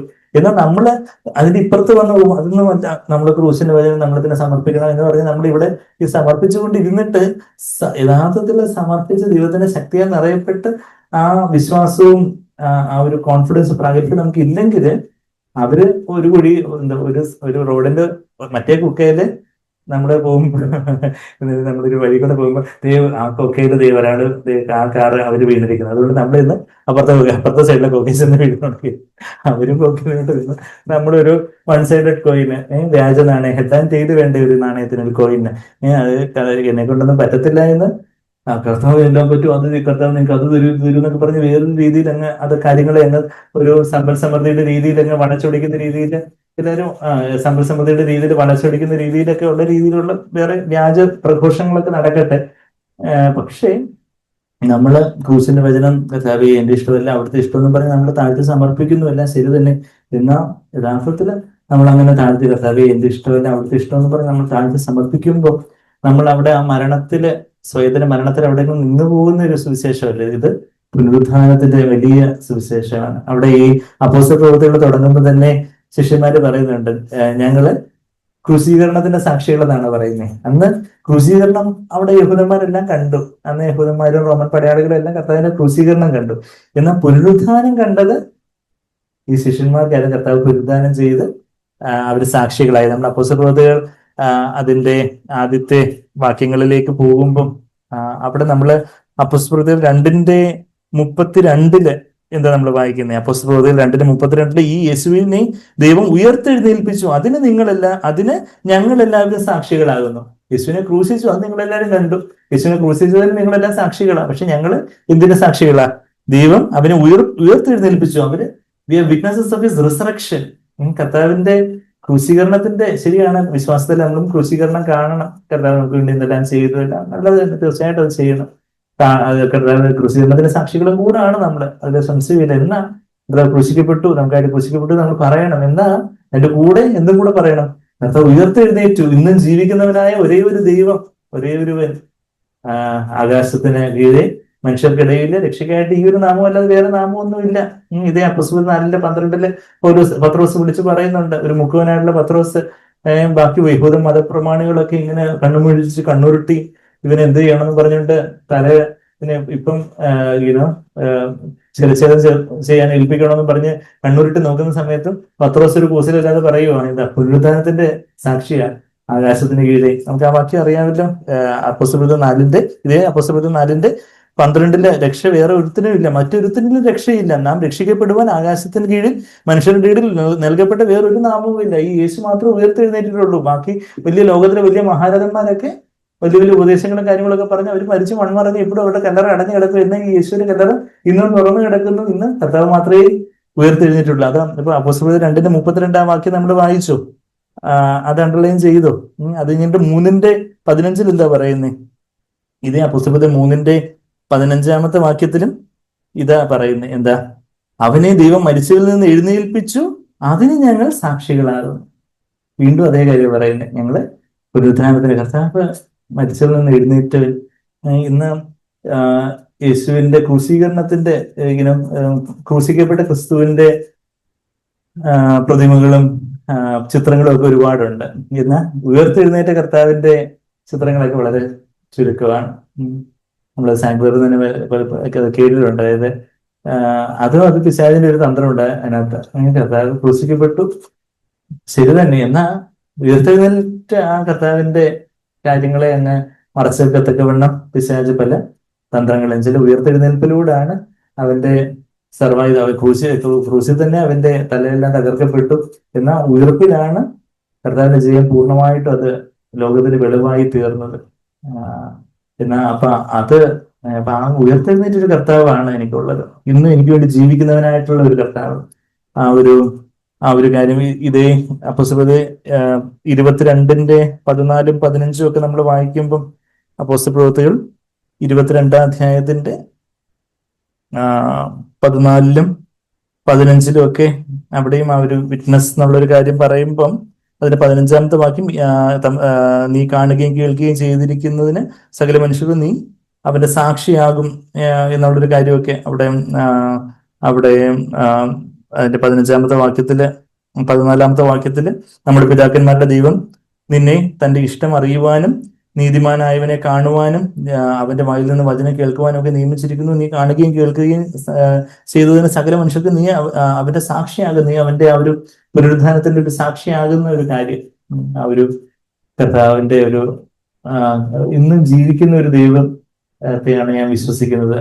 ബാക്കി കാണാനോ കേൾക്കാനോ ഒന്നും കഴിയാത്ത വിഗ്രഹങ്ങളെയോ അതുപോലെയൊക്കെയുള്ള എന്തോ ഊഹാപോഹങ്ങളെയോ ഐതിഹ്യങ്ങളെയോ ഒന്നും അല്ല, മറിച്ച് ഇന്നും എന്നെ സഹായിക്കാൻ കഴിയുന്ന ഒരു ദൈവം, എന്നോട് ഇന്നും സംസാരിക്കുന്ന, ഇന്നും എന്നെ കേൾക്കുന്ന ഒരു കർത്താവിനെ ഞാൻ വിശ്വസിക്കുന്നു.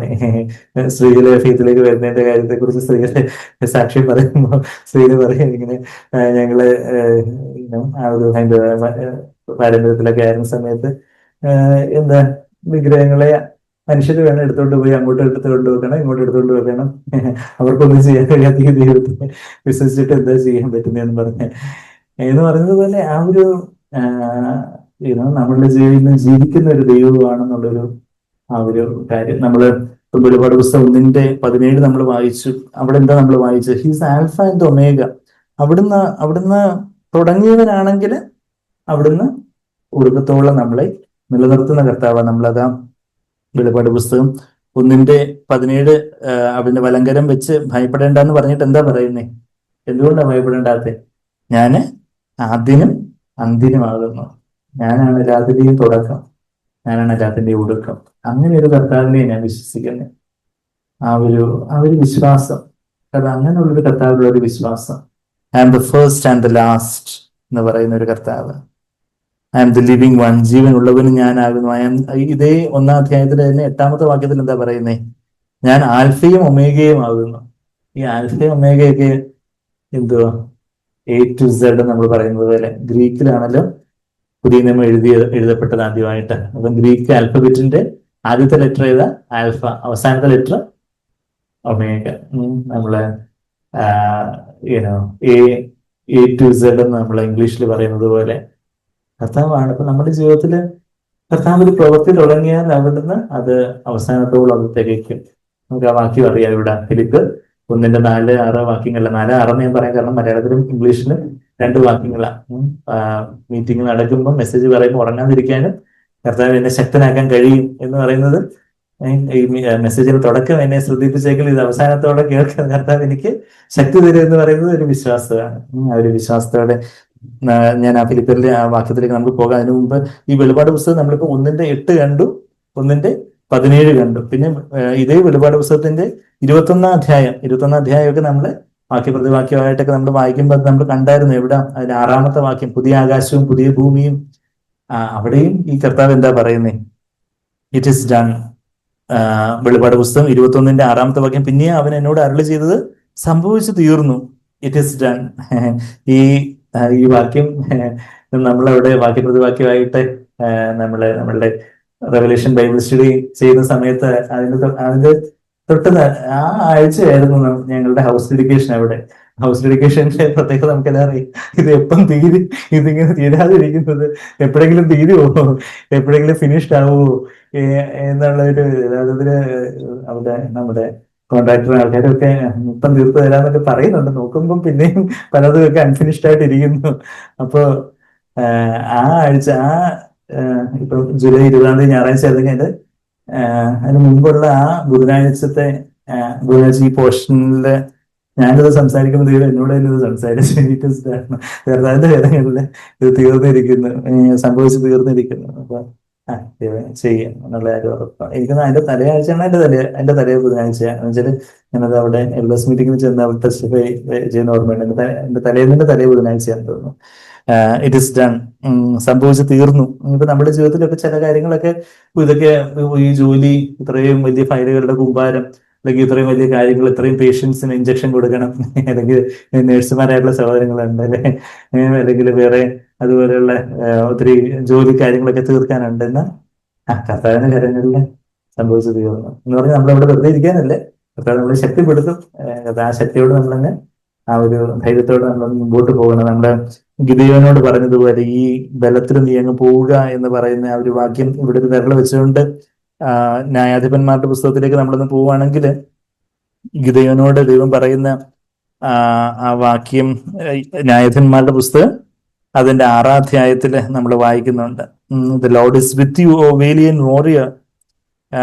അത് കഴിഞ്ഞിട്ട് അതിന്റെ 14-ാമത്തെ വാക്യം, അപ്പോൾ യഹോവ അവനെ നോക്കി നിന്റെ ഈ ബലത്തോടെ പോവുക, നീ ഇസ്രയേലിനെ മിദ്യാന്യരുടെ കയ്യിൽ നിന്ന് രക്ഷിക്കും, ഞാനല്ലയോ നിന്നെ അയക്കുന്നത് എന്ന് പറഞ്ഞു. അതിന്റെ തൊട്ട് മുമ്പ് 12-ാമത്തെ വാക്യത്തില് അല്ലയോ പരാക്രമശാലിയെ, യഹോവ നിന്നോട് കൂടെയുണ്ട് എന്ന് അവനോട് പറഞ്ഞു. ഓ വേലിയൻ വാരിയർ.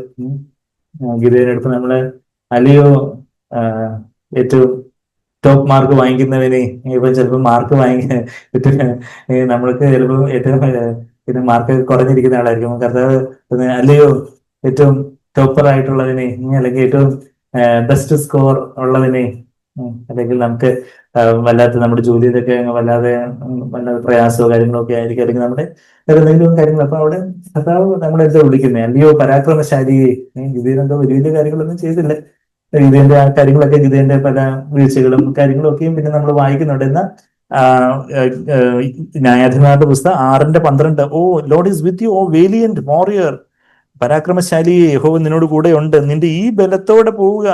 ഇപ്പൊ നിനക്ക് ദൈവം തന്നിരിക്കുന്ന ഈ ബലമുണ്ട്, ആ ബലത്തോടെ അങ്ങ് പോവുക. നീ എല്ലാം നീ ചാടിക്കടക്കും എന്നൊക്കെ പറയുന്ന ആ ഒരു സങ്കീർത്തനം, 18-ാം സങ്കീർത്തനത്തിലേക്ക് നമ്മളൊന്ന് പോവാണെങ്കിൽ I will scale over a വാൾ എന്നൊക്കെ പറയുന്നുണ്ട്. കർത്താവ് നമ്മളെ ശക്തിപ്പെടുത്തുമ്പം എന്താ അതിന്റെ 18-ാം സങ്കീർത്തനത്തിന്റെ അതിന്റെ 28 വായിക്കും, നീ എന്റെ ദീപത്തെ കത്തിക്കും, എന്റെ ദൈവമായ യഹോവ എന്റെ അന്ധകാരത്തെ പ്രകാശമാക്കും, നിന്നാൽ ബിക്കോസ് ഓഫ് യു ഞാൻ പടക്കൂട്ടത്തിന്റെ നേരെ പാഞ്ഞു ചെല്ലും. നമ്മളാരും ആക്ഷരികമായിട്ട് പടക്കൂട്ടത്തിന് നേരെ പാഞ്ഞല്ല, സാത്താന്റെ പടക്കൂട്ടം പല പ്രതിസന്ധികളും പ്രശ്നങ്ങളും ഒക്കെ വരുമ്പോൾ ആ പടക്കൂട്ടത്തിന്റെ നേരെ പല എതിരാളികളും കാര്യങ്ങളും പല പ്രയാസങ്ങളും ഒക്കെ പടക്കൂട്ടത്തിന്റെ നേരെ ഞാൻ പാഞ്ഞു ചെല്ലും, എന്റെ ദൈവത്താൽ ഞാൻ മതിൽ ചാടിക്കിടക്കും. നമ്മളാരും ആക്ഷരികമായിട്ട് മതിൽ ചാടി കിടക്കാനൊന്നും നോക്കണ്ട. എന്നാൽ പല പ്രതിബന്ധങ്ങളും, പല പിശാച് കൊണ്ടുവരുന്ന ചില മതിലുകളും മതിൽക്കെട്ടുകളും ഒക്കെ ഉണ്ട്. ദൈവം നമ്മളെ പോകാൻ ആഗ്രഹിക്കുന്ന ഒരു വഴിയിൽ വലിയൊരു പർവ്വതം നിൽക്കുക വിശ്വാസത്തോടെ. അതുകൊണ്ട് നീ പോവുക എന്നൊക്കെ പറഞ്ഞാൽ അതിൽ നിന്ന് കടലിൽ ചെന്ന് ചാടും. കാട്ടത്തിൽ നിൽക്കുക, അതിൽ നിന്ന് അത് വേരോട് പുഴുതു പോകും എന്നൊക്കെ കർത്താവ് പറയുന്നത് എന്താ? ഈ ഒരു പിശാച് കൊണ്ടുവരുന്ന പ്രതിബന്ധങ്ങൾ നമ്മുടെ ജീവിതത്തെ പല നിരാശയിലോട്ടോ പല പ്രയാസ ഒരു അധൈര്യത്തിലോട്ടൊക്കെ കൊണ്ടുപോകുന്ന തരത്തിലുള്ള ചിന്തകൾ, പലപ്പോഴും പലരും ഒരു ഡിസ്കറേജ്മെന്റ്, ഒരു നിരാശ, ഒരു അധൈര്യം, അതൊക്കെ നമ്മളുടെ നിഘണ്ടുവിലെ ഇല്ലാത്ത വാക്യങ്ങളായിരിക്കണം. ഇത് ഈ പറയുന്നത് ഞാൻ ആരാന്ന് ചോദിച്ചാല് ഇവിടെ ഞാൻ പലപ്പോഴും പറഞ്ഞിട്ടുണ്ട്. അതായത് പണ്ട് 3ാം ക്ലാസ്സിലോ 4ാം ക്ലാസ്സിലോ വെച്ച് എന്റെ അമ്മ എന്നെ ഒരു പ്രസംഗ മത്സരത്തിന് കൊണ്ട് ചേർത്തു. അവിടെ കൊല്ലം ഗവൺമെന്റ് ഹൈസ്കൂളില് അവിടെ ആയിരുന്നു അന്നത്തെ ഏതാണ്ട് ജില്ലാതല ഏതാണ്ട് എങ്ങനെ അവിടെ കണ്ട് ചെന്ന്. അപ്പം ബാക്കി ഏതാണ്ടൊക്കെ അറ്റൻഡ് ചെയ്ത് ഇപ്പൊ ഈ പ്രസംഗ മത്സരത്തിന് കൊണ്ട് നിർത്തി. ഞാൻ അവിടെ ഇന്ന് എന്തോ പറഞ്ഞോ പറയാതെയോ അപ്പൊ അത് കഴിഞ്ഞിട്ട് പിന്നെ ഞാൻ അമ്മയോട് വന്ന് പറഞ്ഞിട്ടുണ്ടായിരുന്നു, അമ്മ ഇനിയിപ്പോ എന്തെന്ന് പറഞ്ഞാലും പ്രസംഗിക്കാൻ മാത്രം എന്നോട് പറയുന്നത് എന്ന് പറയും. എന്നാൽ ഇപ്പം പിന്നെ അമ്മ എന്നെ കളിയാക്കുന്നത് അത് പറഞ്ഞ ഞാൻ പറയാം, അമ്മ ഇന്ന് നമുക്ക് അവിടെ സ്കൂളിൽ അവിടെ ഒരു മീറ്റിംഗ് ഉണ്ടാ വരുന്നിട്ട് പ്രസംഗിക്കാൻ മാത്രം എന്നോട് പറയരുത് എന്ന് പറഞ്ഞ ആളാ. ഇപ്പം പിന്നെ എല്ലാ ദിവസവും അവിടെ പ്രസംഗം ഇവിടെ പ്രസംഗം, എവിടെ നോക്കിയാലും പ്രസംഗം. ഞാൻ പറഞ്ഞു വെച്ചാല് അങ്ങനെയുള്ള എന്നെ കർത്താവിനെ ഇങ്ങനെ ആ ഒരു ധൈര്യം തരാൻ സാധിക്കുമെങ്കിൽ തീർച്ചയായിട്ടും ദൈവത്തിന് ആർക്കും ധൈര്യം തരാൻ സാധിക്കും. ദൈവത്തിന് എന്നെ ശക്തനാക്കുന്നതിന് മുഖാന്തരം സകലത്തിലും കർത്താവ് എന്റെ ജീവിതത്തെ കുറിച്ച് എന്തെല്ലാം പ്ലാൻ ചെയ്തിട്ടുണ്ടോ അത് പിശാചിനെ വലിയൊരു മല പോലെ കൊണ്ടുവച്ചാലൊക്കെ അതെല്ലാം നീങ്ങിപ്പോകട്ടെ. നീ പരാക്രമശാലിയാണ്, നീ എന്താ ഇത് കേൾക്കുമ്പോൾ എന്തോ ഒരു വലിയ പ്രോസ്പെറിറ്റി സാധാരണ ഇങ്ങനെയുള്ള വാക്യങ്ങളൊക്കെ പ്രോസ്പെറിറ്റിക്കാരൊക്കെയാണ് പറയുന്നത്. പക്ഷെ പ്രോസ്പെറിറ്റിക്കാർ അവർ ഭൗതിക മേഖലയെ മാത്രം പറയുന്ന കാര്യങ്ങൾ. എന്നാ ഞാൻ പറയുന്നത് എന്താ, ദൈവത്തിന്റെ ഹിതത്തിലുള്ള ഭൗതിക മേഖലയെ ഉൾപ്പെടെ ആത്മീയമായിട്ടും പാപത്തെ ജയിക്കാന്, കർത്താവിന് വേണ്ടി സാക്ഷിയായിട്ട് നിൽക്കാന് എല്ലാം എന്ന ഭൗതിക മേഖലയും തീർച്ചയായിട്ടും അവരുടെ മുമ്പേ ഒരു രാജ്യവും നീതിയും തേടുമ്പോൾ വേണ്ടുന്ന എല്ലാം കൂടെ കിട്ടും. പലപ്പോഴും നമുക്ക് നമ്മളുടെ ജോലി സംബന്ധമായിട്ടോ പഠന സംബന്ധമായിട്ടോ അല്ലെങ്കിൽ വീട്ടിലെ ഉത്തരവാദിത്തങ്ങള്, കുഞ്ഞുങ്ങളെ വളർത്തിക്കൊണ്ടുവരുന്ന കാര്യങ്ങള്, അവരുടെ ചില രോഗാവസ്ഥകള്, പല കാര്യങ്ങളെ കുറിച്ചൊക്കെ നമുക്ക് പല നിരാശയും നെഗറ്റീവായിട്ടുള്ള ചിന്തകൾ എവിടെ നിന്ന് വരുന്നതാ? ഈ നെഗറ്റീവായിട്ടുള്ള ചിന്തകൾ പിശാചിൽ നിന്ന് വരുന്നത്. All negative thoughts are from the devil through this world system, through our flesh. ലോകം, ജഡം, പിശാച് നമ്മളെ ഡിസ്കറേജ് ചെയ്യുന്ന, നമ്മളെ നിരാശപ്പെടുത്തുന്ന ചിന്തകള് അത് എത്ര ആത്മീയ പരിവേഷത്തോടെ നമുക്ക് ചിലപ്പോൾ ഈ ആത്മീയ പരിവേഷത്തോടെ നിരാശപ്പെടുന്ന ചിന്തകൾ പിന്നെ നീ അത്രയേ ഉള്ളൂ, നീ ഒരു പുഴുവാണ്. ശരിയാണ്, നമ്മൾ പുഴുവാ. പക്ഷെ ഇത്ര മഹത്വമുള്ള പദവി ഇപ്പോഴത്തെ കർത്താവ് അരുളിയിട്ടുണ്ട്. അപ്പൊ ഞാൻ പറഞ്ഞ നമ്മളെ ഒന്ന് ഡൗൺ ആക്കുന്ന, നമ്മളെ ഒന്ന് അയ്യോ ഇങ്ങനെ ആയിപ്പോയല്ലോ, നമ്മളെ ഒന്ന് നിരാശപ്പെടുത്തുന്ന, നമ്മളുടെ ആ ഒരു ദൈവത്തിന് മുമ്പാകുള്ള ഒരു പ്രാഗൽഭ്യത്തെ കളയുന്ന, അയ്യോ എന്നെ കൊണ്ട് പറ്റത്തില്ല, ഇങ്ങനെ ടെസ്റ്റിഫൈ ചെയ്യാൻ, അയ്യോ എനിക്ക് വാക്ക് കിട്ടുമോ, എനിക്ക് പ്രാർത്ഥിക്കാൻ പറ്റുമോ, എനിക്ക് അത് ചെയ്യാൻ പറ്റുമോ, എനിക്കിത് ചെയ്യാൻ പറ്റുമോ. അപ്പൊ അങ്ങനെയുള്ള നിരാശയുടെ അധൈര്യത്തിന്റെ ചിന്തകള് അത് ഡയറക്റ്റ് പിശാചിൽ നിന്ന് വരുന്നതാണ്. അത് പിശാച് ഇങ്ങനെ ഇതിന്റെ കൂടെ ഈ ലോക വ്യവസ്ഥയുണ്ട്, കൺമോഹൻ, ജഡമോഹൻ, ജീവനത്തിന്റെ പ്രതാപം. അതിനകത്ത് ആ ജീവനത്തിന്റെ പ്രതാപം എന്ന് പറഞ്ഞാൽ മനുഷ്യമാരെ അന്വേഷിക്കുന്ന കാര്യങ്ങൾ, അത് ജീവനത്തിന്റെ പ്രതാപം എന്ന് പറഞ്ഞാൽ പ്രൈഡ് ഓഫ് ലൈഫ് എന്ന് പറഞ്ഞാൽ ഞാൻ എന്നെ കുറിച്ച് അവരെന്ത് പറയും, ഇവരെന്ത് പറയും. അതാണ് ഞാൻ എന്റെ കൗൺസിലിങ്ങിലെല്ലാം വീണ്ടും ഒരു പ്രാവശ്യം പറയുന്ന ഒരു കാര്യമാണ്, ബാക്കി ആൾക്കാർ എന്ത് പറയും, അവരെന്ത് പറയും, ഇവരെന്ത് പറയും. അത് അങ്ങനെ ചിന്തിച്ചു പോയോ? ബാക്കി ആൾക്കാരുടെ മാനം നിങ്ങൾ തേടുന്നു. അയ്യോ ഞാൻ ആയിരിക്കുന്നതിനെക്കാട്ടി കൂടുതലാണെന്ന് എന്തോ ഇമ്പ്രസ് ചെയ്യിപ്പിക്കാൻ വേണ്ടിയൊക്കെ നമ്മൾ ശ്രമിക്കുമ്പോഴാണ് നമുക്കുള്ള ധൈര്യമൊക്കെ പോകുന്നത്. അയ്യോ ഞാൻ അതിങ്ങനെ തെറ്റുവരുത്തുവോ, തെറ്റുവരുത്തെങ്കിൽ വരുത്തട്ടെ, അത്രയല്ലേ ഉള്ളൂ. അതാണ് ലോകത്തിന്റെ അവസാനം. തെറ്റുവരുന്നെങ്കിൽ അത്ര ആവട്ടെ, എനിക്ക് അത്ര തെറ്റേ അറിയത്തുള്ള ആൾക്കാർ വിചാരിക്കട്ടെ. Stop seeking man's honour, stop. അത് ഞാൻ പറഞ്ഞതല്ല, ഐസയായിലോട്ട് അതിലോട്ട് നമുക്ക് വരാം. നമുക്കിപ്പോ ഇവിടെ സങ്കീർത്തനം 18:29 എന്താ, നിന്നാൽ ഞാൻ പടക്കൂട്ടത്തിന്റെ നേരെ പാഞ്ഞു ചെല്ലും, എന്റെ ദൈവത്താൽ ഞാൻ മതിൽ ചാടി കിടക്കും. ആ ഒരു മതിലെന്ന് പറയുമ്പോൾ നമ്മള് വീടിന്റെ മതിലോ അല്ലെങ്കിൽ വേറെ സ്കൂളിന്റെ മതിലോ ഒന്നും ചാടി കിടക്കാൻ നോക്കണ്ട. എന്നാ പിശാച് കൊണ്ടുവരുന്ന ചില മതിലുകള്, ചില അവിശ്വാസത്തിന്റെ മതിലുകള്, ചില നിരാശയുടെ മതിലുകള്, ചില ആകുല ചിന്തകളുടെ, കയ്പിന്റെ, ചില പല രീതിയിലുള്ള നെഗറ്റീവ് ഇമോഷൻസിന്റെ, ചില ഒറ്റപ്പെടലിന്റെ ഒരു ഏകാന്തത ഫീൽ ചെയ്യുന്നു, എന്നെ ആരും മനസ്സിലാക്കുന്നില്ല. അങ്ങനെയൊക്കെയുള്ള അതുപോലെയൊക്കെയുള്ള പിശാച് കൊണ്ടുവരുന്ന ചില മതിലുകളും കാര്യങ്ങളും എല്ലാം ഞാൻ എന്തോ ഒറ്റപ്പെട്ടു പോയി എന്നുള്ളതൊക്കെ ഞാൻ ഈ മതിലൊക്കെ ചാടിക്കടക്കും. നിന്നാൽ Lord by you and by my God I can leap over a wall എന്ന് പറയുന്ന ആ ഒരു വിശ്വാസം. ഞാൻ സ്റ്റോപ്പ് റിഗാർഡിംഗ് മാൻ എവിടെ പറയുന്നത്, സ്റ്റോപ്പ് സിഗ്നൽ എവിടെ? യെശയ്യാവ് 2-ാം അധ്യായത്തിന്റെ എസ്പെഷ്യലി നമ്മുടെ യുവാക്കൾക്ക് വേണ്ടുന്ന ഒരു സന്ദേശമാണ് സ്റ്റോപ്പ്. നമ്മൾ പെട്ടെന്ന് വണ്ടി എടുത്തുകൊണ്ട് പോകുമ്പോൾ ട്രാഫിക് പോലീസ് സ്റ്റോപ്പ് എന്ന് പറയുമ്പോൾ നമ്മൾ പെട്ടെന്ന് ബ്രേക്ക് ഔട്ട് നിർത്തുന്നത് പോലെ കർത്താവിന്റെ ഒരു സ്റ്റോപ്പ് സിഗ്നൽ എവിടെ ഉണ്ട്? യെശയ്യാവ് 2-ാം അധ്യായത്തിന്റെ 22-ാമത്തെ വാക്യം. ഓർക്കാൻ റെഫറൻസ് ഓർക്കാൻ 2:22. എന്താ നമ്മൾ വേറെ 2:22 പറയാറുണ്ട്. 2 തിമോത്തി 2:22. ഫ്ലീ ഫ്രം യൂത്ത്ഫുൾനെസ്, യൗവന മോഹങ്ങളെ വിട്ടുകൊടുക്കും എന്ന് പറഞ്ഞാൽ ഇവിടെ ഒരു 2:20. യെശയ്യാവ് 2:22 എന്താ പറയുന്നത്? മൂക്കിൽ ശ്വാസമുള്ള മനുഷ്യനെ വിട്ടൊഴിയുവിൻ, അവനെ അവനെ എന്ത് വിലമതിക്കുവാനുള്ളൂ? Stop regarding man whose breath of life is in his nostrils. അത് നമ്മൾ പേടിക്കുന്ന നമ്മുടെ ബോസ്, നമ്മളുടെ സീനിയർ, നമ്മളുടെ യുനോ മേലധികാരി, നമുക്ക് ഭയം ഉണ്ടാക്കുന്ന ചില വ്യക്തികളെ, ചില സാഹചര്യം, അവരുടെയൊക്കെ മുമ്പിൽ ഞാൻ എങ്ങനെയാ ചെന്ന് നിൽക്കുന്നത്?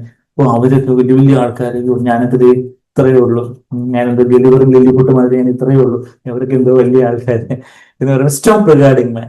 ബാക്കി മനുഷ്യരെ എന്തോ അവരെ ഇത്ര വിലമതിക്കാൻ എന്തോ ഉള്ള ദൈവം അവരുടെ ശ്വാസം എടുത്ത് കളഞ്ഞാൽ അവരുടെ ഡെഡ് ബോഡി പിന്നെ ആണെന്ന് പോലും നമ്മൾ പറയത്തില്ല, ഇന്നാളുടെ ഡെഡ് ബോഡി അവിടെ കിടക്കുന്ന നമുക്ക് എടുത്ത് മാറ്റാന്ന് പറയും. അത്രയേ ഉള്ളൂ. അങ്ങനെ ആ മനുഷ്യനെ എന്തോ വിലമതിക്കാനുള്ളത്? നമ്മൾ ഈ മനുഷ്യഭയം എന്താണ്? ഒരു കെണിയാണ്. എപ്പോഴും നമ്മൾ പറയുന്നൊരു വാക്യമാണ്. എവിടെ? സദൃശവാക്യത്തിലല്ല, അതെ, സദൃശവാക്യം 29-ന്റെ 25-ാമത്തെ വാക്യം. സദൃശവാക്യം 29-ന്റെ 25-ലോട്ട് നമുക്ക് പോകാം. അപ്പൊ ഇത് നമ്മൾ കണ്ടോ? സ്റ്റോപ്പ് റിഗാർഡിങ് മാൻ. എല്ലാവരും കണ്ടോ? സ്റ്റോപ്പ് റിഗാർഡിങ് മാൻ. ശരിയാണ്, മനുഷ്യർ പറഞ്ഞ എന്തെങ്കിലും കൺസ്ട്രക്റ്റീവായിട്ടുള്ള, ക്രിയാത്മകമായിട്ടുള്ള എന്തെങ്കിലും കാര്യങ്ങളൊക്കെ നമുക്ക് എടുക്കാം. തീർച്ചയായിട്ടും അതൊക്കെ നല്ലത് തന്നെ. പക്ഷേ അവര് മനുഷ്യനെ ഒരു പേടിക്കുന്ന രീതിയിൽ, ഭയപ്പെടുന്ന രീതിയിൽ, അനാരോഗ്യകരമായ ഒരു ഭയപ്പെടുന്ന രീതിയിൽ, നമ്മളെ തളർത്തുന്ന രീതിയിൽ, അത് ചിലപ്പോൾ നമ്മുടെ ടീച്ചർ ആയിരിക്കാം, നമ്മളുടെ ബോസ് ആയിരിക്കാം, നമ്മളുടെ ചിലപ്പോൾ എൻട്രൻസ് ക്വസ്റ്റ്യൻ പേപ്പർ ആയിരിക്കാം, ഇല്ലേ? അല്ലെങ്കിൽ ക്വസ്റ്റ്യൻ പേപ്പർ കണ്ടു അപ്പോഴത്തേക്കും പഠിച്ചതെല്ലാം മറന്നുപോയി എന്ന് ഏതൊരു പറയും. അതുവരെ എല്ലാം അറിയായിരുന്നു. ക്വസ്റ്റ്യൻ പേപ്പർ കണ്ടപ്പോഴത്തേക്ക് ആദ്യത്തെ ക്വസ്റ്റ്യൻ എനിക്ക് അറിയത്തില്ല. അപ്പം പിന്നെ അയ്യോ എനിക്കൊന്നും അറിയത്തില്ല. കഴിഞ്ഞ ദിവസം ഒരു ചെറുപ്പക്കാരനെ, പുള്ളി പോലീസ് ട്രെയിനിങ്ങിന്, പോലീസിന്റെ എന്തോ ലിസ്റ്റിനകത്തൊക്കെ ഉണ്ടായിരുന്നു. അപ്പൊ അതിനകത്ത് 8, ഞാൻ ആദ്യമായിട്ട് കേൾക്കുന്നത്, ഫിസിക്കലിനകത്ത് 8 സെക്ഷൻ ഉണ്ട് പോലും. അപ്പൊ അതിനകത്ത് പുള്ളി 5 എണ്ണം ഏതാണ്ട് പാസ്സാവെന്നൊക്കെ പറഞ്ഞാൽ പോയത്. ആദ്യം കിട്ടിയത് എന്തോ ഒരു 100 മീറ്റർ ഓട്ടം ഇത്ര സെക്കൻഡിനുള്ളിൽ തീർക്കണം എന്നായിരുന്നു. അപ്പൊ ആദ്യത്തത് പക്ഷെ പുള്ളിക്ക് അത് പറ്റുന്ന കാര്യമല്ലായിരുന്നു. അപ്പൊ ആദ്യത്തെ പോയപ്പോഴേക്ക് പിന്നെ പുള്ളിക്ക് എല്ലാം കൂടെ നിരാശയായി. അപ്പോഴെ പിന്നെ കിട്ടിയത്. ബാക്കിയെല്ലാം വളരെ ഈസി ആയിട്ട് പുള്ളിക്ക് ചെയ്യാൻ പറ്റുന്ന കാര്യമായിരുന്നു. പക്ഷെ ആ ഒരു നിരാശ, ആ ഒരു സാഹചര്യം, അയ്യോ അവരെല്ലാം കണ്ടു, ആൾക്കാരനെ കളിയാക്കും, ബാക്കി ആൾക്കാർ എന്നെ കുറിച്ച് ഇപ്പൊ നമ്മള് ഇപ്പം ചില ആൾക്കാർ ചിരിക്കുമ്പോൾ അയ്യോ അവരെന്നെ കളിയാക്കി ചിരിക്കുമായിരിക്കും. അവർ കളിയാക്കി ചിരിക്കട്ടെ. ഇപ്പൊ കളിയാക്കി ചിരിച്ചാൽ എന്തോ നമ്മളങ്ങ് ഇല്ലാതായി പോകും. അവരുടെ ചെലവ്, ഞാൻ ആൾക്കാരോട് പറഞ്ഞു, അവരുടെ ചെലവിലാണോ നിങ്ങൾ കഴിയുന്നത്? നിങ്ങൾ നല്ല മനസാക്ഷിയോടെ ഇരിക്കുമ്പോൾ ബാക്കി ആൾക്കാർ നീ ഇപ്പൊ കളിയാക്കി ചിരിച്ചാൽ എന്താ? അവര് കളിയാക്കി ചിരിക്കട്ടെ. സ്റ്റോപ്പ് റിഗാർഡിങ് മാൻ. അവര് വൈ ഷുഡ് ബി എസ്റ്റീംഡ് എന്നുള്ളൊരു കാര്യം. ഞാൻ വിശ്വാസത്തിലേക്ക് വന്ന ആദ്യ ഒരു സമയത്തും ഏതൊരു പുസ്തകത്തില്, എനിക്ക് മുൻഗണന ഏതിനാണെന്ന് തോന്നുന്നത്, അതുപോലെ ഏതൊരു പുസ്തകത്തിൽ ഞാൻ വായിച്ചത് ഈ ഒരു ഐസയ 2:22. ഇപ്പോഴും എനിക്കത് ഓർമ്മയുണ്ട്.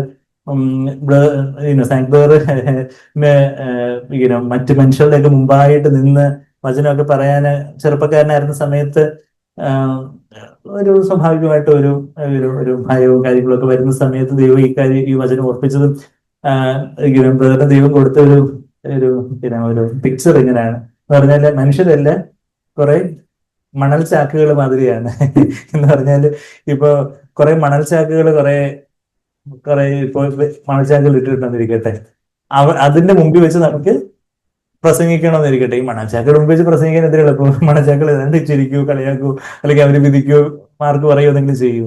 ഒരു മണച്ചാക്ക എന്ന് പറഞ്ഞതുപോലെ ഉള്ളു. അപ്പം മനുഷ്യര് വലിയ വലിയ ആൾക്കാര്, വലിയ സോക്കോൾഡ് പാസ്റ്റർമാര്, അല്ലെങ്കിൽ അതുപോലെ വലിയ നേതാക്കന്മാര്, വലിയ രാഷ്ട്രീയ നേതാക്കന്മാര്, എന്താ നമ്മളെ അവരെ ചെന്ന് നിങ്ങൾ മണച്ചാക്കൊന്നും പറയാതിരുന്നാൽ മതി. എന്നാ അത്രേ ഉള്ളൂ. ദൈവം അവരുടെ ശാസ്ത്രം എടുത്ത് കളയാൻ അത്രേ ഉള്ളൂ.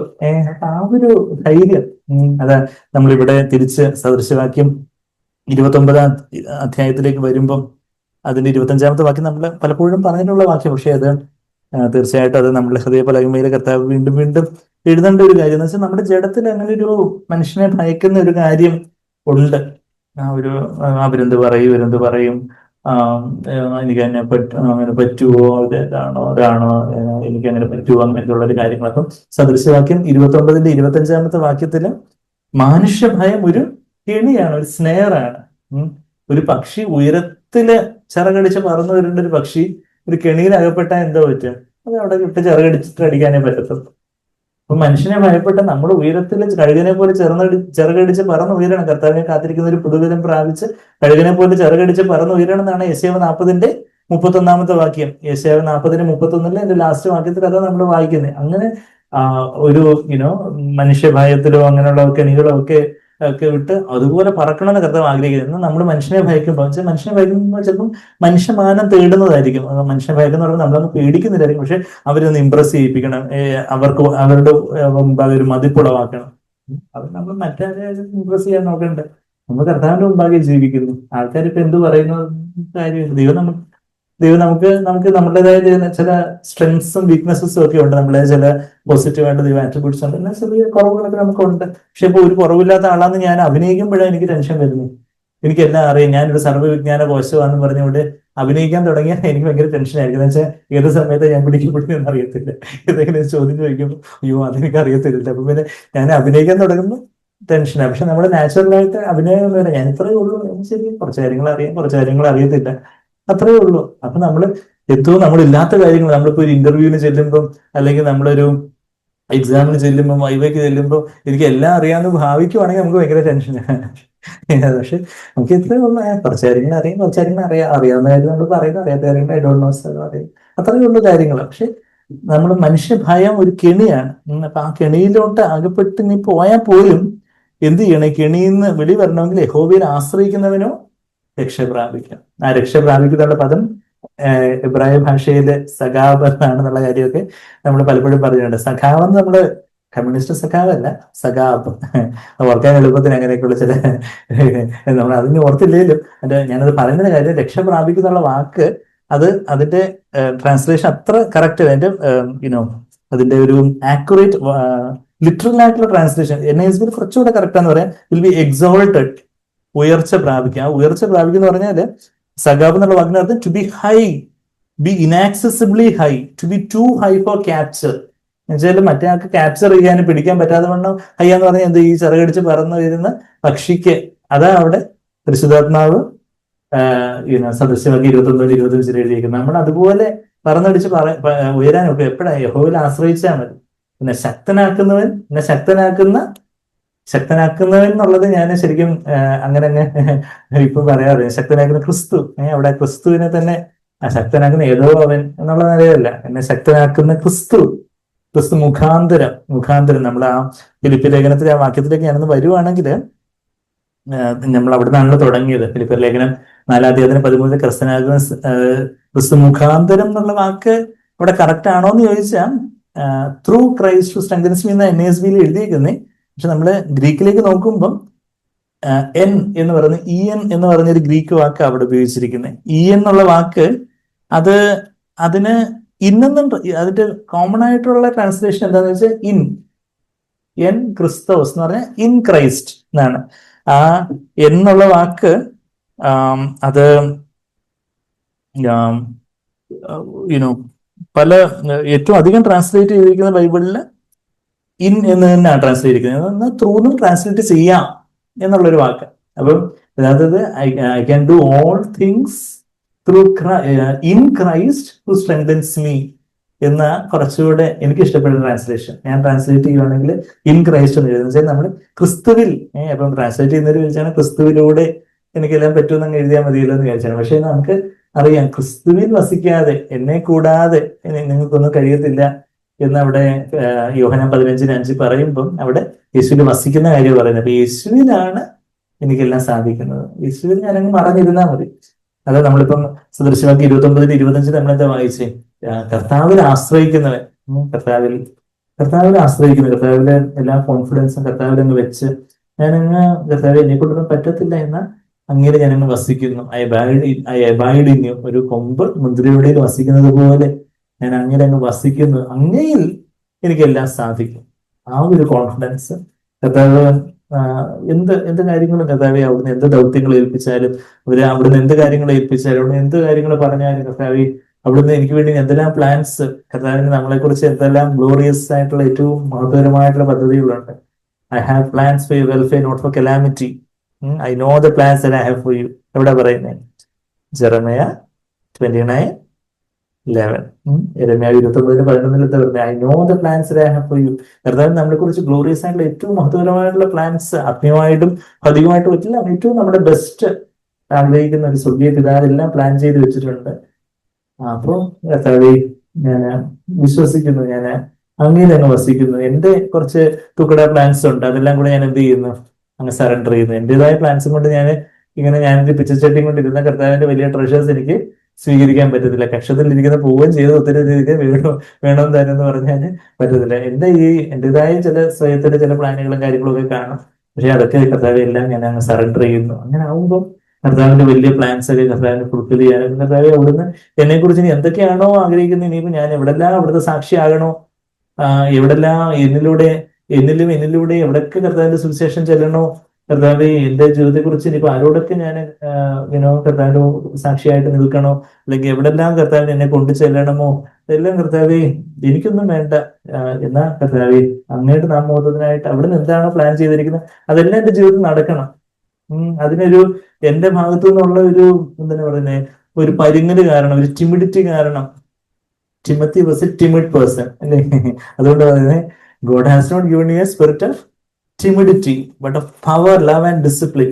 2 തിമോഥെയോസ് 1:7 നമുക്ക് പോകാം. അതിനു മുമ്പ് ഇവിടെ I can do all things in Christ who strengthens me. I can do, do എന്നുള്ള വാക്ക് ഇസ്കിയോ എന്ന് പറഞ്ഞ പദമാണ് ഉപയോഗിച്ചിരിക്കുന്നത്. To be strong, to have power. ഞാന് അവിടെ എഫേസ്യ ലേഖനത്തിലേക്ക് നമ്മളൊന്ന് പോവുകയാണെങ്കിൽ ഹീസ് ഏബിൾ, ഹീസ് ഏബിൾ എന്ന് പറയുന്നൊരു കാര്യം, he's able to do beyond what we can ever ask or imagine or think. എഫേസർ 3:20-21 വാക്യങ്ങൾ ഒന്ന് വായിക്കുവാണെങ്കിൽ എന്താ വായിക്കുന്നത്? എഫേസർ 3:20 വാക്യം, എന്നാൽ നാം ചോദിക്കുന്നതിനും നനയ്ക്കുന്നതിനും അത്യന്തം പരമായി ചെയ്യുവാൻ നമ്മിൽ വ്യാപരിക്കുന്ന ശക്തിയാൽ കഴിയുന്നവന് is able, to him who is able to do far more abundantly beyond what we can ever ask or think or even imagine. according to the എങ്ങനെ ചെയ്യാൻ പറ്റുന്നത്? according to the power that mightily works within us. പരിശുദ്ധാത്മാവിന്റെ ശക്തിയല്ല ചെയ്യുന്നത്.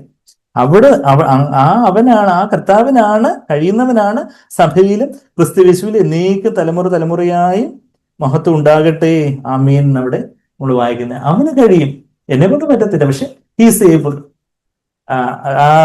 He's able.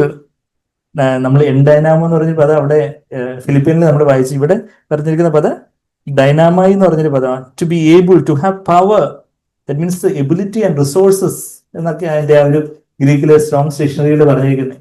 അവന് കഴിയും. അതേ ഡൈനാമായി എന്ന് പറയുന്ന ഒരു പദം, ഹീസ് ഏബിൾ എന്ന് പറയുന്ന ഒരു പദം പിന്നെ നമ്മൾ യൂദായുടെ പുസ്തകത്തിൽ വായിക്കുന്നുണ്ട്. ഹീസ് ഏബിൾ എന്നൊക്കെ പറഞ്ഞ് നമ്മൾ പാട്ട് പാടാറുണ്ട് അല്ലേ? യൂദായുടെ പുസ്തകം വെളിപാട് പുസ്തകം തൊട്ട് മുമ്പ് യൂദായുടെ പുസ്തകം 1 ആകപ്പാടെ ഒരു അധ്യായമുള്ള അതിന്റെ 24-25 വാക്യങ്ങളിൽ ശക്തിയുള്ളവന്, to him who is able to keep you from stumbling, വീഴാതെ വണ്ണം നിങ്ങളെ സൂക്ഷിച്ച്. എനിക്ക് എന്നെ തന്നെ വീഴാതെ ഒന്നും സൂക്ഷിക്കാൻ പറ്റത്തില്ല, കർത്താവ് എന്നെ സൂക്ഷിക്കണം. അപ്പം വീഴാതെ വണ്ണം നിങ്ങളെ സൂക്ഷിച്ച് തന്റെ മഹിമാസന്നിധിയിൽ കളങ്കമില്ലാതെ വിഷമിച്ചുകൊണ്ടല്ല, ആനന്ദത്തോടെ നിർത്തുവാൻ ശക്തിയുള്ളവന്. അത് ഡൈനാമായി, to be able, to have power, the ability and resources. ആ ശക്തിയുള്ളവന് നമ്മുടെ കർത്താവായ യേശുക്രിസ്തു മുഖാന്തരം നമ്മുടെ രക്ഷിതാവായ ഏകദൈവത്തിന് തന്നെ സർവകാലത്തിന് മുമ്പ് ഇപ്പോഴും സദാകാലത്തേക്കും തേജസ്സും മഹിമയും ബലവും അധികാരവും ഉണ്ടാകുമാറാകട്ടെ, ആമേൻ. പൗലോസ് റോമർ 15-ാം അധ്യായത്തിൽ പറയുന്നൊരു വാക്യമുണ്ട്. പൗലോസ് ഒരിടത്തേക്ക് കടന്നു ചെല്ലുമ്പോൾ, അയ്യോ ദൈവം എന്റെ കൂടെ ഉണ്ടാവുമെന്ന് എനിക്കറിയത്തില്ല, ദൈവം എന്നെ താങ്ങുമെന്ന് അറിയത്തില്ല, ഞാനിനിയിപ്പോ എന്തെങ്കിലുമൊക്കെ ചെന്ന് അബദ്ധം ചെയ്യുമായിരിക്കും എന്ന് പറഞ്ഞ് അങ്ങനെയാണ് പൗലോസ് പറയുന്നത്. ഇല്ല, റോമർ 15-ാം അധ്യായത്തിന്റെ 29-ാമത്തെ വാക്യത്തിൽ പൗലോസ് എന്താ പറയുന്നത്? I know that when I come to you I will come in the fullness of the blessing of Christ. ഇതൊരു അഹങ്കാരമായി പൗലോസിന് നമുക്ക് തോന്നുന്നത്. അത് അഹങ്കാരമല്ല, വിശ്വാസമാണ്.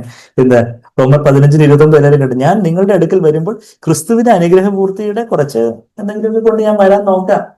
എന്താണ് പറയുന്നത്? ക്രിസ്തുവിന്റെ അനുഗ്രഹപൂർത്തിയോടെ വരും എന്ന് ഞാൻ അറിയുന്നു.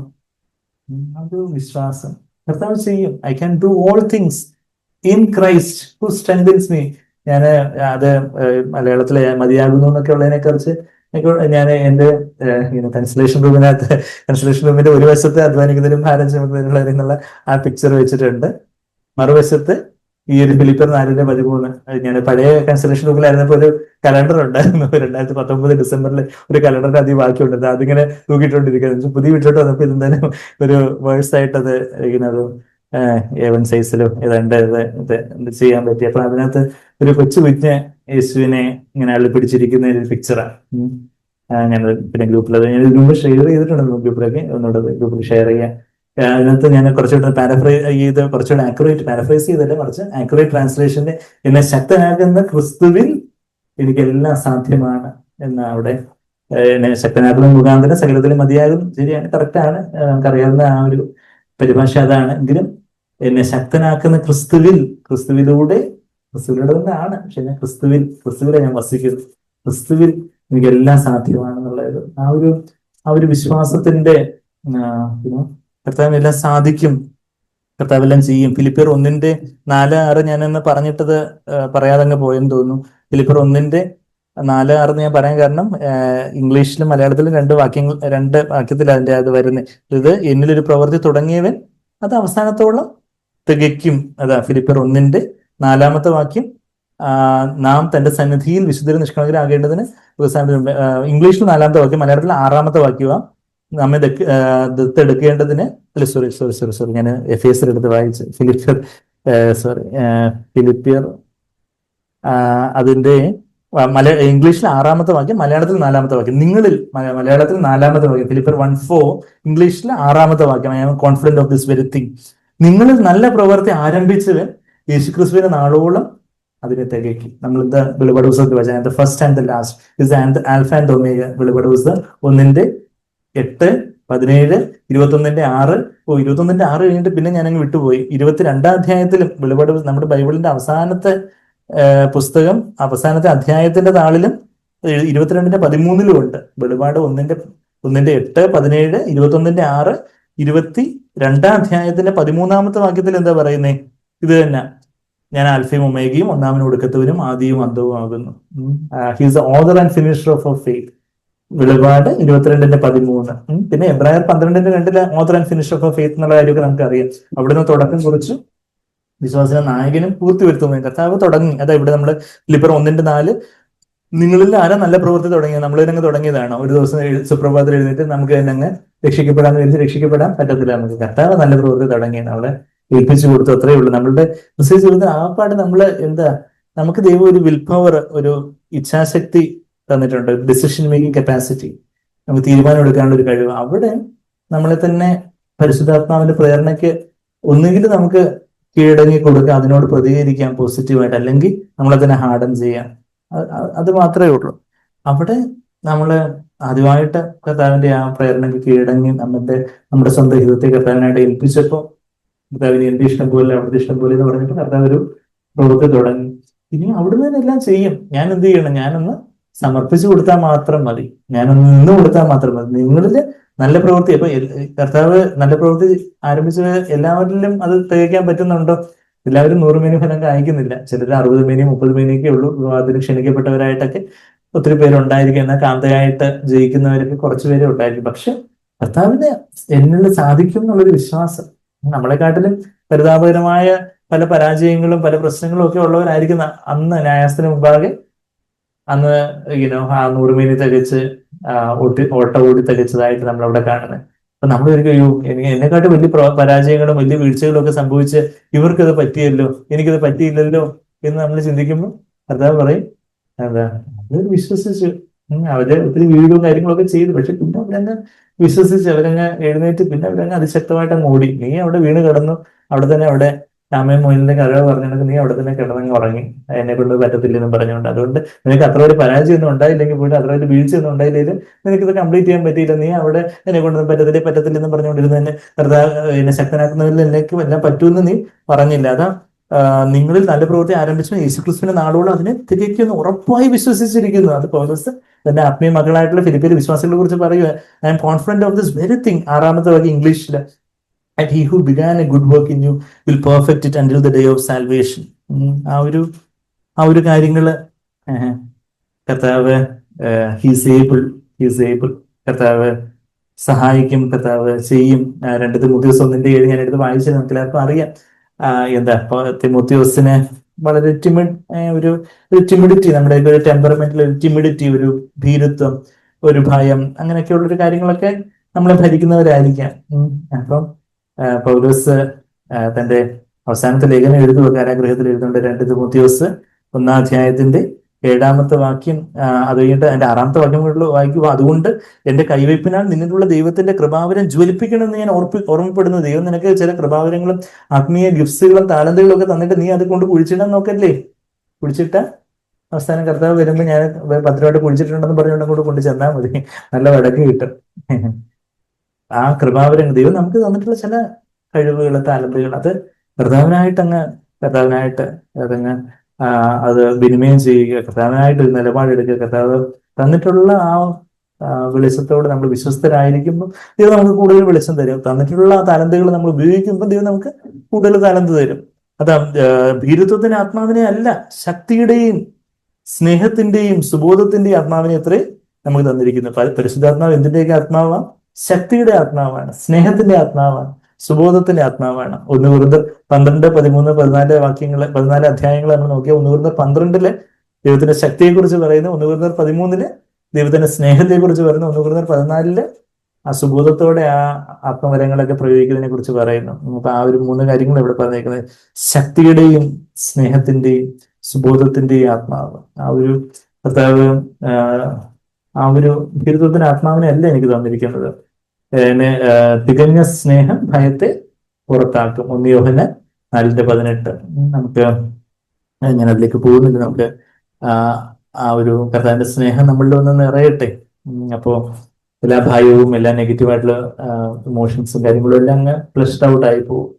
നമ്മളുടെ ഹൃദയത്തിൽ, നമ്മളുടെ സോളിൽ, നമ്മുടെ ദേഹിയിൽ പല വിധത്തിലുള്ള നെഗറ്റീവ് ഇമോഷൻസ് വാരി നിറയ്ക്കാൻ അപ്പൊ പിശാച് നമ്മുടെ ജഡത്തിലൂടെ ശ്രമിക്കുന്നത്. എന്നാൽ നമ്മുടെ ജഡത്തെ ക്രൂസിലേക്ക് ഏൽപ്പിക്കുമ്പോൾ പരിശുദ്ധാത്മാവ് നമ്മുടെ ആത്മാവിൽ നിന്ന് നിറഞ്ഞ്, ആത്മാവിൽ നിന്ന് അത് ദേഹിയിലേക്ക് നിറഞ്ഞു കവിഞ്ഞ് ദേഹത്തിലേക്ക് ഒഴുകുമ്പോൾ പിന്നെ ഈ ദേഹിയിൽ പിന്നെ എന്തിനും സ്ഥാനമില്ല.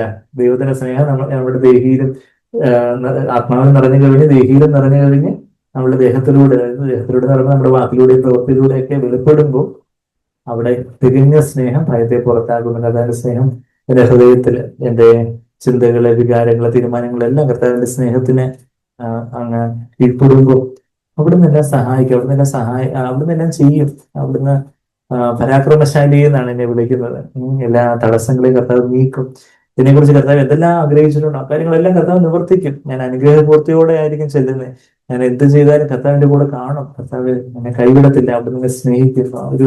ഒരു വിശ്വാസം എന്നെ സംബന്ധിക്കുന്ന എല്ലാ കാര്യങ്ങളും അവന് സമാപ്തി വരുത്തും. 138 സംഘത്തിലെ ആ വാക്യം കൂടെ വായിച്ചുകൊണ്ട് ഞാൻ അംഗീകരിക്കാം.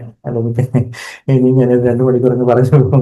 138 സങ്കീർത്തനത്തില് നമ്മൾ ഇതിനു മുമ്പ് പറഞ്ഞിട്ടുള്ള വാക്യം, കർത്താവ് എനിക്ക് യാവയും ചെയ്ത് മുടിപ്പാർ എന്നാണ് തമിഴിൽ പറയുന്നത്.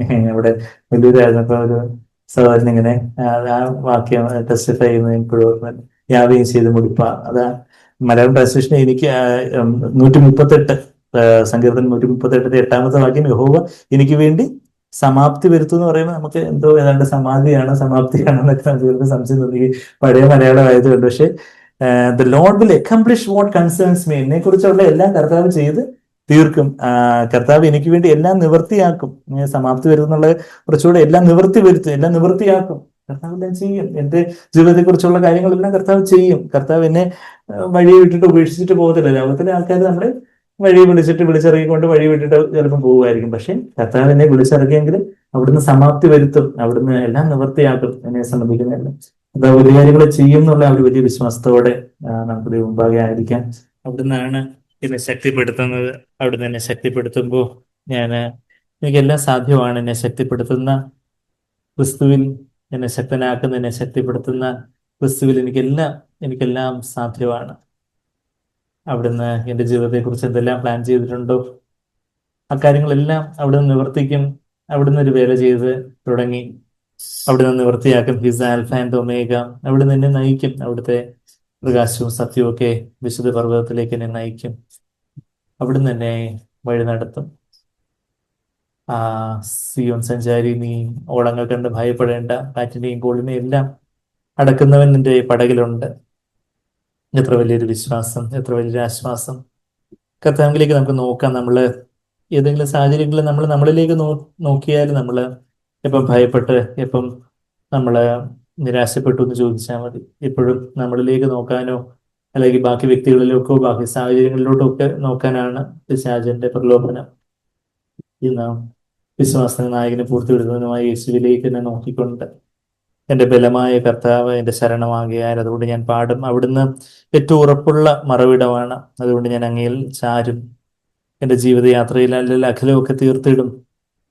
നമ്മൾ താഴോട്ട് പാടുന്ന ആ വരികളൊക്കെ മൂന്നാമത്തെ സ്റ്റാൻസയിൽ, വലിയ സാഗരത്തിന്റെ ജലമൊക്കെ അവിടുത്തെ കരങ്ങളിൽ അടക്കുന്ന ആ കരുത്തെഴുന്ന യാഹാണ് കർത്താവ്. ആ ഒരു ഇടയനെ പോലെ എന്നെ കരുതുന്നത്, ആ ഇത്രയും വലിയവൻ ഒരു ഇടയനെ പോലെ എന്നെ കരുതുന്നത് എത്ര ആശ്ചര്യമാണ്. ഉള്ളം കലങ്ങുന്ന വേളയിൽ ഞാൻ പ്രിയന്റെ വാഗ്ദത്വം ഓർപ്പിച്ചുണർത്തുന്നു എന്നുള്ള കാര്യമൊക്കെയാണ് നമ്മൾ നാലാമത്തെ സ്റ്റാൻസയിൽ പാടുന്നത്. ഉള്ളം കരത്തിൽ എന്നെ വരച്ചവൻ ഉർവിക്ക് അധീശനാണ്, ഈ ഭൂമിയുടെ അധിപനാണ് അവൻ. അവിടുന്ന് തൻ്റെ ഉള്ളം കരത്തില് എൻ്റെ പേര് എഴുതി വെച്ചിരിക്കുന്നു. നമ്മുടെ കയ്യിലെ ഹസ്തരേഖ എന്ന് പറയുന്നത് കയ്യിലെ മാർക്ക് പോലെ, കയ്യിലെ രേഖ പോലെ എൻ്റെ പേര് കർത്താവിൻ്റെ കരങ്ങളിൽ അവിടുന്ന് എൻ്റെ കയ്യിലെ രേഖ മാതിരി ഉള്ളം കരത്തിൽ അവിടുന്ന് എൻ്റെ പേര് എഴുതി വെച്ചിരിക്കുന്നു. നമുക്ക് മറന്നാലും മറക്കാത്ത ആ സ്നേഹം, ആ ഒരു വിശ്വാസം അവിടുന്ന് എല്ലാം ചെയ്യും. ആ ഒരു വലിയ വിശ്വാസത്തോടെ, ആശ്രയത്തോടെ കർത്താവിലേക്ക് നോക്കി നമുക്ക് ആശ്വാസത്തോടെ, വിശ്വാസത്തോടെ എന്റെ ബലമായ കർത്തനിൽ ശരണമതാകയാൽ പാടിടും ഞാനുലകിൽ. ഏറ്റമുറപ്പുള്ള മറവിടം ആണെനിക്കും പ്രിയൻ, ചാരിടും ഞാനവനിൽ. ഏറ്റമുറപ്പുള്ള മറവിടമാണെനിക്കും പ്രിയൻ, ചാരിടും ഞാനവനിൽ. ഹല്ലേലൂയ ഗീതം പാടിടും ഞാൻ എൻ്റെ ജീവിതയാത്രയതിൽ. എൻ്റെ അല്ലലഖിലവും തീർത്തിടും നാൾ നോക്കി പാർത്തിടും ഞാനുലകിൽ. എൻ്റെ അല്ലലഖിലവും തീർത്തിടും നാൾ നോക്കി പാർത്തിടും ഞാനുലകിൽ. എല്ലാ കാലത്തും ആശ്രയം വച്ചിടുവാൻ നല്ല സങ്കേതമീശുവത്രേ. പെറ്റ തള്ളത് കുഞ്ഞിനെ മറന്നിടിലും കാന്തൻ മാറ്റം ഭവിക്കാത്തവൻ. പെറ്റ തള്ളത് കുഞ്ഞിനെ മറന്നിടിലും കാന്തൻ മാറ്റം ഭവിക്കാത്തവൻ. ഹല്ലേലൂയ ഗീതം പാടിടും ഞാൻ എൻ്റെ ജീവിത യാത്രയതിൽ. എൻ്റെ അല്ലലഖിലവും തീർത്തിടും നാൾ നോക്കി പാർത്തിടും ഞാനുലകിൽ. എൻ്റെ സാഗര ജലമെല്ലാം അടക്കുന്ന കരുത്തേഴും യാഹവൻ താൻ. ഒരു ഇടയനെ പോലെ അവനിൽ കരുതുന്ന സ്നേഹമെന്താശ്ചര്യമേ. ഒരു ഇടയനെ പോലെ അവനിൽ കരുതുന്ന സ്നേഹമെന്താശ്ചര്യമേ. ഹല്ലേലൂയ ഗീതം പാടിടും ഞാൻ എൻ്റെ ജീവിതയാത്രയതിൽ. എൻ്റെ അല്ലലഖിലവും തീർത്തിടും നാൾ നോക്കി പാർത്തിടും ഞാനുലകിൽ. ഉള്ളം കലങ്ങുന്ന നേരത്ത് പ്രിയൻ തൻ വാഗ്ദത്തം ഓർപ്പിച്ചുണർത്തുന്നിനെ. ഉള്ളം കരത്തിൽ വരച്ചത് പൂർവിക്കധീശൻ താൻ എന്നുടെ ആശ്വാസകൻ. ഉള്ളം കരത്തിൽ വരച്ചത് പൂർവിക്കധീശൻ താൻ എന്നുടെ ആശ്വാസകൻ. ഹല്ലേലൂയ ഗീതം പാടിടും ഞാൻ എൻ്റെ ജീവിതയാത്രയതിൽ. എൻ്റെ അല്ലഖിലവും തീർത്തിടും നാൾ നോക്കി പാർത്തിടും ഞാൻ ഉലകിൽ. മനസ്സരെല്ലാം മഹിതലമധു തീജ്വാല കിരയായി മാറുകിലും തിരുവാഗ്ദത്തങ്ങൾക്കേതു മാറ്റം വരില്ലവൻ വരവിന്നാളാസന്നമായി. തിരുവാഗ്ദത്തങ്ങൾക്കേതു മാറ്റം വരില്ലവൻ വരവിന്നാളാസന്നമായി. ഹല്ലേലൂയ ഗീതം പാടിടും ഞാൻ എൻ്റെ ജീവിത യാത്രയതിൽ. എൻ്റെ അല്ലഖിലവും തീർത്തിടും നാൾ നോക്കി പാർത്തിടും ഞാൻ ഉലകിൽ. എൻ്റെ അല്ലഖിലവും തീർത്തിടും നാൾ നോക്കി പാർത്തിടും ഞാൻ ഉലകിൽ. അതെ, കർത്താവ് എൻ്റെ അഖിലമെല്ലാം കർത്താവ് തീർക്കും. നമ്മളുടേതായ പല പ്രാർത്ഥനാ വിഷയങ്ങളൊക്കെ നമ്മുടെ ജീവിതത്തിൽ കാണും. കർത്താവേ, ഇന്ന കാര്യങ്ങൾ അവിടുന്ന് ഇനിയും ഉത്തരം തരുവാനുണ്ടല്ലോ, ഇനിയും ഞാൻ പ്രാർത്ഥിച്ചുകൊണ്ടിരിക്കണോ, പല സംശയങ്ങളും ഒക്കെ. പിന്നെ കർത്താവേ, അവിടുന്ന് എല്ലാം ചെയ്യും. അവിടുന്ന് എനിക്കായിട്ടെല്ലാം, എന്നെ സംബന്ധിച്ചുള്ള കാര്യങ്ങളെല്ലാം അവിടുന്ന് സമാപ്തി വരുത്തും. അവിടുന്ന് എല്ലാം നിവർത്തിക്കും. അതെ, will perfect, will accomplish that which concerns me. എനിക്കായിട്ടുള്ളതെല്ലാം കർത്താവ് ചെയ്യും. ഞാനും എൻ്റെ കുടുംബവും ഞങ്ങളെ യഹോവയെ സേവിക്കും എന്ന് യോശുവ 24:15 യോശുവ പറഞ്ഞതുപോലെ ഞങ്ങൾ കുടുംബമായിട്ട് കർത്താവേ, ഞാൻ എൻ്റെ കുടുംബം, നമ്മുടെ കുടുംബത്തിലുള്ളവര് പലരും ഇനിയും വിശ്വാസത്തിൽ വരാനുള്ളവർ കാണും. പലരും വിശ്വാസത്തിൽ പകച്ചു നിൽക്കുന്നവരും അറച്ചു നിൽക്കുന്നവരും ഒക്കെ കാണും. വേണ്ടത്ര വിശ്വാസം ഇല്ലാത്തവര് കാണും. എന്നാൽ കർത്താവേ, യോശുവ പറഞ്ഞതുപോലെ വിശ്വാസത്തോടെ ഞാൻ എൻ്റെ കുടുംബവും ഞങ്ങളെ യഹോവയെ സേവിക്കും. ഞങ്ങളെ കുടുംബമായിട്ട് എല്ലാവരും കർത്താവിലേക്ക് വരും. കർത്താവ് ചെയ്യും, വലിയ കാര്യങ്ങളെ കർത്താവ് ചെയ്യും. പല പല കാര്യങ്ങൾ കർത്താവേ, ഇനിയും അവർ രക്ഷിക്കപ്പെട്ടില്ലല്ലോ, ഇനിയും ആ കാര്യങ്ങൾ നടന്നില്ലല്ലോ, ഇനി ഈ കാര്യങ്ങൾ നടന്നില്ലല്ലോ, പക്ഷേ കർത്താവ് ചെയ്യും. അവിടുന്ന് എന്നെ ശക്തനാക്കുമ്പോൾ അങ്ങയുടെ കർത്താവിലെ ക്രിസ്തുവിലെ ആ അഭിഷിക്തനിൽ എനിക്കെല്ലാം സാധ്യമാണ്. ആ വലിയ അളവില്ലാത്ത ശക്തിയിലേക്കാണ് ഞാൻ ടാപ്പ് ചെയ്യുന്നത്. ഞാൻ ആ ശക്തിയിലാണ് ചാരുന്നത്. അവിടത്തേക്ക് ഒന്നും അസാധ്യമായിട്ടില്ല. ഒരു പർവ്വതം അത് പിഴുതു മാറട്ടെ എന്ന് പറയുമ്പോൾ, ഒരു മൾബറി ചെടി, ഒരു കാട്ടത്തി അത് പിഴുതു മാറി പോവുമെങ്കിൽ അവിടുന്ന് എല്ലാ കാര്യങ്ങളും ചെയ്യും. അതിൽ ചാടി കിടക്കുവാനാവട്ടെ, വലിയ പടക്കൂറ്റത്തിന് നേരെ പാഞ്ഞു ചെല്ലുവാനാകട്ടെ, അവിടുന്ന് എന്താണോ എൻ്റെ ജീവിതത്തെക്കുറിച്ച് അവിടുത്തെ ഹിതത്തിലുള്ളത് അതെല്ലാം ചെയ്ത് നിവർത്തിക്കുവാൻ അവിടത്തേക്ക് സാധിക്കും. അവിടുന്ന് അനുഗ്രഹപൂർത്തിയോടെ എന്നെ കൊണ്ടു ചെല്ലും. ഞാൻ കർത്താവ് ഒരു കാര്യം തുടങ്ങി കർത്താവ് നിവർത്തിക്കാൻ അവിടത്തേക്കെല്ലാം സാധ്യമാണ്. അതെ കർത്താവ്, ഞാനൊരു വട്ടപൂജ്യമാണ്. ഞാൻ എന്നെ തന്നെ 0 ആയിട്ട് താഴ്ത്തി ഏൽപ്പിക്കുമ്പോൾ എന്നെ തന്നെ കർത്താവ് എനിക്കൊന്നും സാധിക്കില്ലെന്ന് പറഞ്ഞ് ഞാൻ കർത്താവിന്റെ അതുപോലെ സഹായതയോടെ ആത്മാരുദാരിദ്ര്യത്തോടെ ചാരുമ്പോൾ വലിയ അളവില്ലാത്ത ശക്തിയാൽ ചോദിക്കുന്നതിലും നനയ്ക്കുന്നതിലും എല്ലാം അത്യന്തപരമായിട്ട് എന്നിൽ വ്യാപരിക്കുന്ന ആ അത്യന്ത ശക്തിയാൽ അവിടുന്ന് വലിയ കാര്യങ്ങളെ ചെയ്യും. അതേ കർത്താവ്, ഞങ്ങള് ഇനി ഒരിക്കലും അവിശ്വാസത്തിന്റെ നിരാശയുടെ വാക്കുകൾ പറഞ്ഞ് പിശാചിനെ ഒരു കണിക പോലും, നിമിഷത്തിന്റെ ഒരു കണിക പോലും ഞങ്ങളുടെ ചിന്തകൾ കൊണ്ടോ വാക്കുകളുണ്ടോ പിശാചിനെ മഹത്വപ്പെടുത്താതിരിക്കും ഞങ്ങളെ സഹായിക്കണമേ നമുക്ക് പ്രാർത്ഥിക്കാം. ഞങ്ങളുടെ ചിന്തകളുമുണ്ട്, മനോഭാവം കൊണ്ട്, നമ്മുടെ വാക്കുകളുണ്ട്, പ്രവൃത്തികളുമുണ്ട്, അവിശ്വാസത്തിന്റെയും നിരാശയുടെയും പരാതിയുടെയും പെറുപെറുപ്പിന്റെയും ഒക്കെ വാക്കുകൾ പറഞ്ഞ് പിശാചിനെ ഇനി ഒരിക്കലും ഒരു നിമിഷത്തിന് ഒരു കണിക പോലും ഞാൻ മഹത്വപ്പെടുത്തത്തില്ല.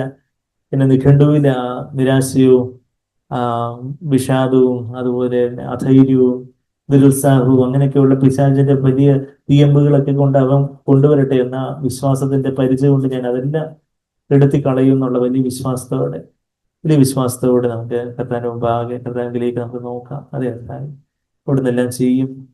അതെ കർത്താവ് ഞങ്ങൾ ഇനി ഒരിക്കലും അവിശ്വാസത്തിന്റെ വാക്കുകൾ കർത്താവെ ഞങ്ങളുടെ വായിൽ നിന്ന് വരരുത്. കർത്താവെ അവിശ്വാസത്തിന്റെ, നിരാശയുടെ, നിരുത്സാഹത്തിന്റെ ചിന്തകൾ വരരുത്. വിശ്വാസത്തോടെ ഞങ്ങൾ വിശ്വസിക്കുന്നു, അതുകൊണ്ട് ഞാൻ സംസാരിക്കുന്നു. ഞാൻ വിശ്വസിക്കുന്നു, അതുകൊണ്ട് ഞാൻ സംസാരിക്കുന്നു. 2 Corinthians 4:13 പൗലോസ് പറഞ്ഞതുപോലെ, സങ്കീർത്തനത്തിൽ നിന്ന് 116 സങ്കീർത്തനത്തിൽ നിന്ന് പൗലോസ് ഉദ്ധരിച്ച് പറഞ്ഞതുപോലെ ഞാൻ വിശ്വസിക്കുന്നു, അതുകൊണ്ട് ഞാൻ പ്രസ്താവിക്കുന്നു, അതുകൊണ്ട് ഞാൻ പറയുന്നു. I believe, so I confess, so I speak. ഞാൻ വിശ്വസിക്കുന്നു, അതുകൊണ്ട് ഞാൻ സംസാരിക്കുന്നു. അങ്ങനെയുള്ള വിശ്വാസത്തിന് ആശ്രയത്തിന്റെ വാക്കുകൾ പറയുവാൻ ഞങ്ങളെ സഹായിക്കണേ കർത്താവേ. നന്ദി കർത്താവേ. ഒരിക്കലും ഒരു സ്വയസഹതാപത്തിന്റെ കുഴി കിടന്ന് ഇനിയും ഉഴലാതിരിക്കാൻ ഞങ്ങളെ സഹായിക്കണം. അവിടുന്ന് വലിയ കാര്യങ്ങളെ ചെയ്യും. വിശ്വാസം കൊണ്ട് അവിടുത്തെ അങ്ങേ വേദനിപ്പിക്കാൻ, അങ്ങേ ലിമിറ്റ് ചെയ്യുവാൻ, പരിമിതപ്പെടുത്താൻ ഞങ്ങൾ ആഗ്രഹിക്കുന്നില്ല കർത്താവേ. അവിടുന്ന് എല്ലാം ചെയ്യും. അവിടത്തേക്കെല്ലാം സാധ്യമാണ്. വിശ്വസിക്കുന്നതിനും എല്ലാം സാധ്യമാണ്. അതെ കർത്താവേ, അവിടത്തേക്കെല്ലാം സാധ്യമാണ്. എല്ലാം സാധ്യമായ കർത്താവെങ്കിൽ ഞാൻ ചാരുമ്പോൾ, വിശ്വസിക്കുമ്പോൾ എനിക്കും എല്ലാം സാധ്യമാണ്. അവിടുന്ന് അതെല്ലാം ചെയ്യും കർത്താവേ. ഞങ്ങളുടെ പഠിത്തത്തിലാവട്ടെ, ജോലിയിലാകട്ടെ, വീട്ടിലെ ഉത്തരവാദിത്തങ്ങളുടെ കാര്യങ്ങളിലാവട്ടെ, മക്കളോടുള്ള ബന്ധപ്പെട്ട വിഷയങ്ങളിലാവട്ടെ, ബന്ധുമിത്രാദികളുടെ വിഷയങ്ങളിലാവട്ടെ, എല്ലാത്തിലും കർത്താവേ അവിടുത്തെ എല്ലാ പ്ലാൻസും നിവർത്തിക്കും. എല്ലാം അവിടുന്ന് സഹായിക്കും. നന്ദി കർത്താവേ. അവിടുന്ന് വലിയ കാര്യങ്ങൾ ചെയ്യും. നന്ദി കർത്താവേ. അവിടുന്ന് കർത്താവേ ഞങ്ങളുടെ ജീവിതത്തിൽ വലിയ കാര്യങ്ങൾ ചെയ്യാൻ പോകുന്നു. സ്തുതിക്കുന്നു. നന്ദി പറഞ്ഞു കർത്താവേ. നമുക്ക് വിശ്വാസത്തോടെ കർത്താവിനെ സ്തുതിക്കാം. നന്ദി കർത്താവേ. Hallelujah. Thank you Father. We praise you Lord. സ്തുതിക്കുന്നു. നന്ദി കർത്താവേ. സ്തുതിക്കുന്നു. നന്ദി യേശുവേ. നന്ദി. അവിടുന്ന് എല്ലാം ചെയ്യുന്നു ഞങ്ങൾ വിശ്വസിക്കുന്നു. We praise you Father. You have done everything well and you will do everything well Lord. അവിടുന്ന് എല്ലാം നന്നായിട്ട് ചെയ്യും. നന്ദി കർത്താവേ. Hallelujah. Lord it is finish. You are the alpha and omega. സ്തുതിക്കുന്നു. നന്ദി കർത്താവേ. നന്ദി യേശുവേ. ഞങ്ങളുടെ പ്രാർത്ഥന കേട്ടതിനെ സ്തുതിക്കുന്നില്ല യേശുവിന്റെ വിലയേറിയ മാതിരിയുള്ള നാമത്തിൽ തന്നെ. ആമേൻ.